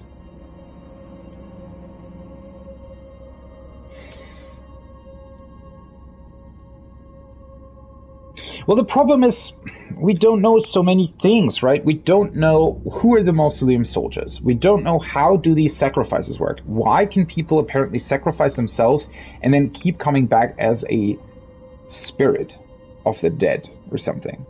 Who is the soulless demigod? No idea. How does this work in terms of revival? That seems similar to what we've heard in the intro cutscene about Tarnished, right? Apparently people can be revived, but how does that work? Can you revive people that are spirits? Or is it specifically people that are not spirits that can be revived? Is it specifically tarnished? And what does make a tarnished a tarnished? And is that what makes them revivable? Or is it just what revived people are called? So many things that we just don't know, right?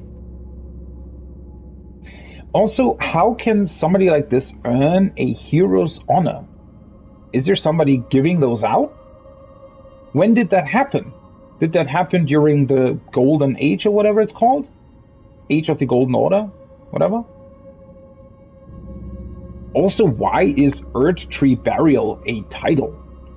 Sounds more like a ceremony or something.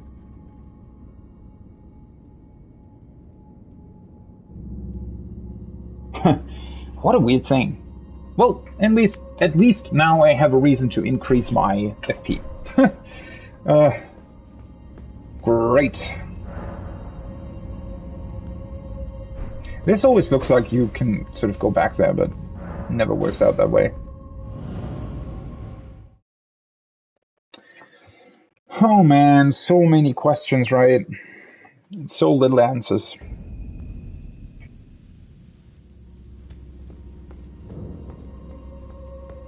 I wish they would send you to the side of grace rather than the actual entrance. Just seems kind of unnecessary if you have to walk back. Still fairly far away from a level up. Well, it's not really a problem though. Still want to go to that minor Earth Tree. Was there something else that I wanted to buy or level up? I already leveled up my halberd, right? I mean, we leveled up this thing. This is +2. Yeah. This is +3 already as well. Okay. Do I want to... The problem is I want to take a lunch break as well now. I wonder if now is the best time to do that. Because I feel like once we actually go to the tree, there's probably going to be a bunch of more stuff that we need to find out or want to check out. Also, it's interesting that already on the map here, these look like cracked pots, right? Or rather, they look like these giant pots that we've also seen in Castle Stormvale. Oh yeah, let's mark this thing as completed, by the way. But, yeah, I think I want to take my lunch break here. I mean, this is just an additional stream anyway. I didn't even want to stream this morning, so I think we've actually done quite a lot. I mean, well, did we really? Well, we've cleared out the mine, the Morn Tunnel. We've checked out this church, and we've cleared out the Tombsword Catacomb. So, you know, that's quite all right. I wish I could level up. I mean, I could sell a bunch of stuff. This is just 1,000 runes, so I have... Well, that would be 5,800. The problem is... Can I get 2,000 by selling stuff? Potentially. I kind of always like to end on a level up. Also, You know what? Maybe I... Greetings. Are you here for spirit tuning?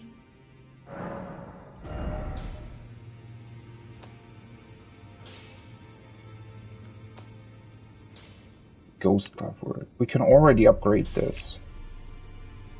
Well, the problem is that I wouldn't be able to use it, right?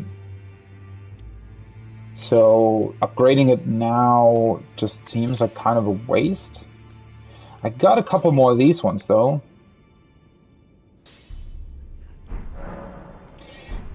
Let's check out if I can get a level up first. 7,805. Hello there. I took you for that. Yeah, you always think I'm dead.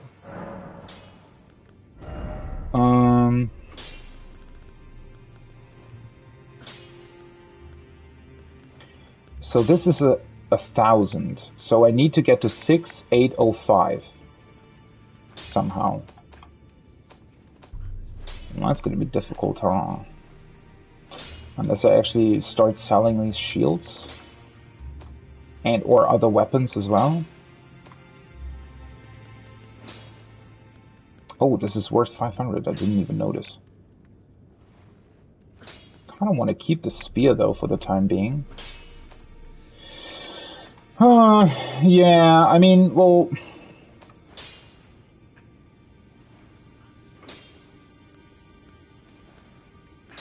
This is just like 300 or something. I don't think I'll actually be able to get to a level up, to be honest.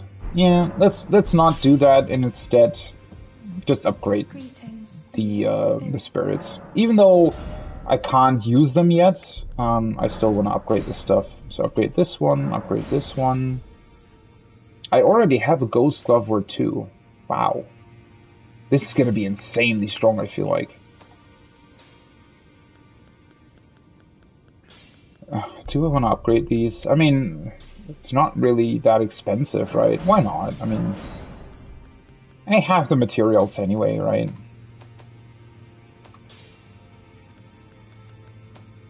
Okay, so I can get to that. So I need another 352. At least that way I spent all my runes. 352. Let's sell this one.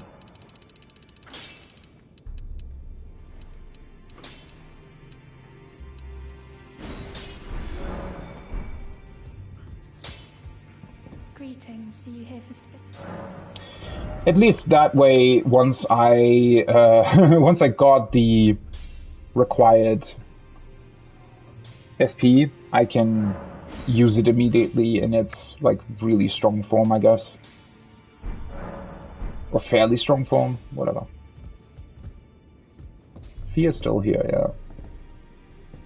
So far, this place also hasn't really changed, but then again, I haven't really done anything all too special, right?